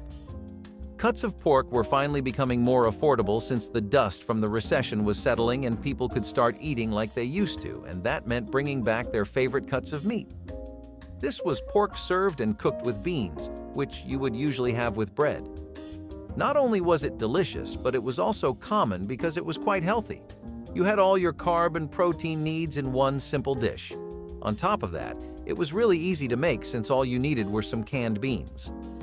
The dish itself would barely take half an hour, and it was a pretty ordinary lunch or dinner back in those days. Goulash was something you would see fairly often if you were from the Midwest, but even if you were just visiting for a few days, it was a dish you could not really escape around there. Lots of people would recommend you try street-style goulash or order it when you were visiting a restaurant. Plus, if you had any family or friends living in Midwest areas, you would definitely get served this at one of their homes. The dish itself has the nutritional benefits of pork and beans, but it has a lot more of an explosive taste. We can thank the mix of macaroni, tomato sauce, and ground beef for that. Once you bring those together in a goulash, it creates a symphony of flavors that people just adored back in the day. Shirred eggs are something we bet you have not heard of before. If you have, then you must have been from the Midwest, Louisiana, or the northern areas of New York. This is because Franco-American communities were most commonplace in those areas, and this is a dish of French origin. It takes your taste buds and brain for a spin, since we bet you are not used to the idea of baked eggs. In the 70s, though, this was all the rage. These were eggs that would be baked in a flat-bottomed dish, and not only were these a trend of the 70s, they had been popular since the Victorian era. Talk about vintage, right? While the word baked might evoke thoughts of a muffin-like texture, it's more accurate to think of an egg custard. These eggs were baked in a bath of cream that made the white and the yolk pretty thick, and we have to say it looks like something worth trying. Stuffed mushrooms were these mushroom caps that had a mixture of several fillings to add variety to your diet for the week and give you a whirlwind of flavors to think about post-meal. We are talking about American favorites like herbs, sausages, breadcrumbs, and of course, natural fresh mushrooms. A variety of cheeses would be used too, from goat's cheese to ricotta depending on how far you were willing to take the dish. Most restaurants stuck to goat's cheese, but if all you had on you was Parmesan, then it would work just fine. As for the mushrooms, portobello mushrooms were non-negotiable as they were the heart and soul of the dish. Then you had your usual stuff like pine nuts, sun-dried tomatoes, and roasted red peppers. It sounds like an incredibly savory dish that would set your taste buds on fire. So the history behind mulligatawny soup actually dates back to our colonial days when America was still under British rule. The story goes something like this. British officers and VIPs would constantly request this soup as their first course, which mostly has Indian origins. Originally, the soup was a pretty thin one, but to suit their taste palates, it was thickened up with vegetables and meat. That was all during the 18th century, and if we skip forward to the 1970s, this was already in cookbooks around the nation. It took on another form entirely different from its roots, and it started to look more like a curry soup with chicken, vegetables, apples, and rice. those are ingredients that the average American is not familiar with in their soup, but if you are open to trying, you might be very surprised. Cucumber sandwiches were a really light meal that was a popular option for people who were trying to get that picture-perfect body or just make some healthier lifestyle changes to their diet. Now, obviously, health does not mean treating food like fuel and not like the comforting experience it can be, so people had to innovate a little with their plates. What that leads to is stuff like cucumber sandwiches becoming more popular. Sandwiches like this just involved simple cucumber slices on white or brown bread with butter and/or cream cheese to add a bit of a kick to an otherwise slightly boring combo. It really did click, though, and we definitely did not imagine cream cheese and cucumbers could be such a combo. Though it is not something you would find very often today in diet plans, we are curious if you have ever tried something like this. Let us know down below. Pheasant under glass was one of those delights of the 70s that people went out to restaurants for, and tourists regularly put on their to-do list. Not just them. Restaurants would make it a point to constantly brush up their pheasant cooking skills because of how often this dish would be ordered. Think of it like how popular Peking duck was in the 19th century, and this is not too far off from that. It is just a pheasant breast that has been cooked with mushrooms and is served under a glass dome, hence the name. Some places cook it with shallots in a wine sauce reduction, while others use a full pheasant for flair and glamour. It is a cultural icon in many parts of America, despite its popularity going down a bit over the years. Potato pancakes, also known as latkes, were an incredibly trendy breakfast option that dominated the tables of most households for a long while. As with many things in the 1900s, this also had its roots in the Great Depression. Back then, as you might have remembered when we were talking about pork and beans, it was pretty hard to afford any kind of protein or most vegetables. What was easy to buy and grow yourself, however, was potatoes. With increased farming capabilities and creative ingenuity, an entire variety of potato-based dishes became widely adopted across the nation. You just need to grate your potatoes and shape them into pancakes, then fry until golden brown. Typically, these would get served with honey or applesauce or even sour cream. Plus, it took two of America's top comfort options and fused them together, so it makes sense that it lasted a long while after the recession itself ended.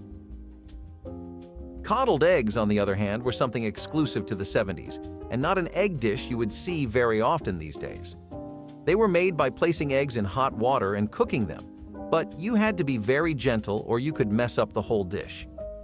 If you wanted true perfection, then you would need to get special egg coddlers. These were porcelain cups with lids, specifically designed for cooking food in a boiling water bath. While they had other uses besides making coddled eggs, they were exclusively made for the dish. Having a whole utensil made just for you is a flex some other names on this list cannot claim, so that definitely adds to the wow factor here. The highlight of this dish was how the whites would be firm, but the yolk would be soft and runny, and it led to a really nice texture. Celery and olive salad was a healthy salad that you could eat without any worries if you were trying to watch your calories and your health in general. It was made with sliced celery, some olives, either green or black work, and a light vinaigrette. White wine vinegar, dried apricots, and dates made the dish something that would tick off every nutritional concern you had while still being something you did not have to force yourself to eat. It had a good crunchy texture to it, which helped a lot of people get into the dish more easily than other salads. If you really wanted to make it more familiar, you could also add chicken bits to the dish and it would work just fine. In concept, it was more like ingredients of a burger placed in a salad, minus all the oil and cheese and ground beef. Unfortunately, we have come a pretty long way with expanding our salad options as a country, so things like this got left behind. Grape jelly meatballs are something you will not hear about today at all. Sauces today tend to lean a lot more towards the savory side of things, having all kinds of spices in them. Even the sweet and tangy ones like buffalo sauce taste wildly different from this, so the culinary trends of the country took a sharp turn away from grape jelly sauce. However, back in the 70s, cooking your meatballs in this was a pretty common idea that spread like wildfire. People were tired of the old spaghetti and meatball combo they had been eating for years and years, but it was not like they wanted to let go of the iconic dish entirely. What is an American without their meatballs after all? Hence, they came up with the idea of cooking them in a grape jelly sauce for a completely different flavor profile, and it worked pretty well in the 70s, though we are not sure how this dish would fare today. Chicken cacciatore was an Italian-American dish that made all the waves during the 70s when it first started getting some serious traction. This movement started in neighborhoods like Daphne in Alabama or Scottsdale, North Phoenix in Arizona. It slowly started spreading to bigger states like California, where restaurants in both middle-class and upper-class areas like the Excelsior District would often serve it in restaurants. It was prepared using onions, peppers, and sometimes wine, but the key was that really tangy tomato sauce. The name translates to hunter's chicken, a reference to its traditional preparation with wild game during the 16th century, particularly in the Renaissance. You would need 2 3-pound whole chickens though, so this was a dish that people would reserve for special occasions when they could go all out on the food. Let's step away a little bit from the meat-only dishes and go into some stews, which are a delicacy in all kinds of middle-class families. Stews were a popular option across America for many years, with beef bourguignon being one of the most beloved varieties. This was another thing that was deeply beloved by French Americans all across America, and it makes sense given its French origins. Made with beef that was braised in a red wine sauce, as well as beef stock, wild mushrooms, and onions, this was a pretty hearty stew with an explosive arrangement of flavors. If you were never a stew fan before, this could convert you into one pretty easily. We know the name is a mouthful, and it does not have the same love or popularity today that it did back then. But do not pass up a chance to try this if it ever comes by. Richard Gay may have been the first one to use the term frogmore stew, but the dish itself was a South Carolina classic. This dish had several variations out way before he would think of a name for the dish in the 1960s. An icon of low country cuisine and something the middle class adored, it was a one-pot meal made of shrimp, corn on the cob, smoked sausage, and sweet potatoes. These were the 4 basic ingredients, but sometimes you could swap out the sweet potatoes for regular ones. People would also add live blue crab or stone crab claws and onions as well. A combination of ingredients like this is not something you see today anymore, especially literal crab claws. Admit it, though. It does make you curious as to what this tastes like, right? Unfortunately, it has become increasingly difficult to find a place that makes authentic frogmore stew, as the dish has largely faded in popularity. Brunswick stew was a tomato-based dish that included locally sourced beans, vegetables, and small game, such as squirrels or rabbits. Today, it typically includes larger cuts of protein, such as beef or pulled pork, but the original 1970s version was much simpler. Despite the lack of larger proteins, the stew still had a vibrant flavor that was unmistakable. The lima beans, corn, and tomatoes were the perfect combo to bring the slightly more hidden notes of the dish to life. Plus, it was really cheap to make, and it did not take a lot of time either, which for stews is pretty amazing. Most stews take up either your entire day or half your wallet if you are trying to have one with some actual personality. This was oozing with character, though, and a lot more. What we cannot figure out is why such a reliable option faded into history along the way. Pot roasts are not exclusively enjoyed by the middle class, as people from presidents to everyday citizens have fond memories of this dish. However, pot roasts became a common Thanksgiving tradition across the nation. Not just Thanksgiving, it was pretty common as a weekend meal or a Christmas one too. Point being, the holidays were never complete without a good pot roast. If you've never had one, pot roasts are essentially slow-cooked beef roasts served with a thick, creamy gravy. It's surprising given that they remain fairly popular today. Vegetables like onions, tomatoes, and peppers would also be there, though each family had its own variation on what they would put in. Either way, you have to try pot roasts at least once in your life if you never have. Speaking of slow-cooked, let's talk about baked beans and the sweet, tangy sauces they would come with. These were mostly a side dish and not the main attraction, but that worked out much better for them too. As a main dish, it would be a little lacking, but as a side, it is the perfect partner to barbecues and cookouts across the country. It really does elevate whatever you put next to it, especially steaks. These would require a technique called parboiling, which was basically just partly cooking the vegetables instead of going all the way. While you can still find baked beans, this method of preparation is something that was lost with the 70s. The tamale pie has its inspirations and roots in a traditional Mexican dish known as a tamale, which is a little different from the pie version we have come to know and love. The earliest form of the pie, which ruled over middle-class families' menus, was a casserole that involved beef in a chili sauce between 2 layers of cornmeal mush. This dish had a very guns-blazing philosophy behind it, which kind of makes sense given how the 70s is known for nothing but flashiness and going the extra mile. People started adding things like olives, green peppers, and cheese, and at one point even marshmallows were thrown in. You would not find a tamale pie unless you were in Mexican neighborhoods today, but back then it was all the rage. Creamed chipped beef on toast is a pretty calming dish to end this list on, which has otherwise been filled with food that would put you in a coma. Still, everyone needs a good breakfast option to rely on, and nothing really came close to creamed chipped beef in that regard. Dried beef served with a quick and easy creamy sauce over some toast spoke on a spiritual level to Americans in the 70s. And since all of this was pretty affordable, it was a breakfast you could eat without any worries. It is something you would still see today, but it has taken a step down from the days where this was what literally everyone was eating. Have you ever tried chipped beef yourself? Which of these classic dishes do you remember from your own childhood? Share it with us in the comments, like the video, and hit that subscribe button for more.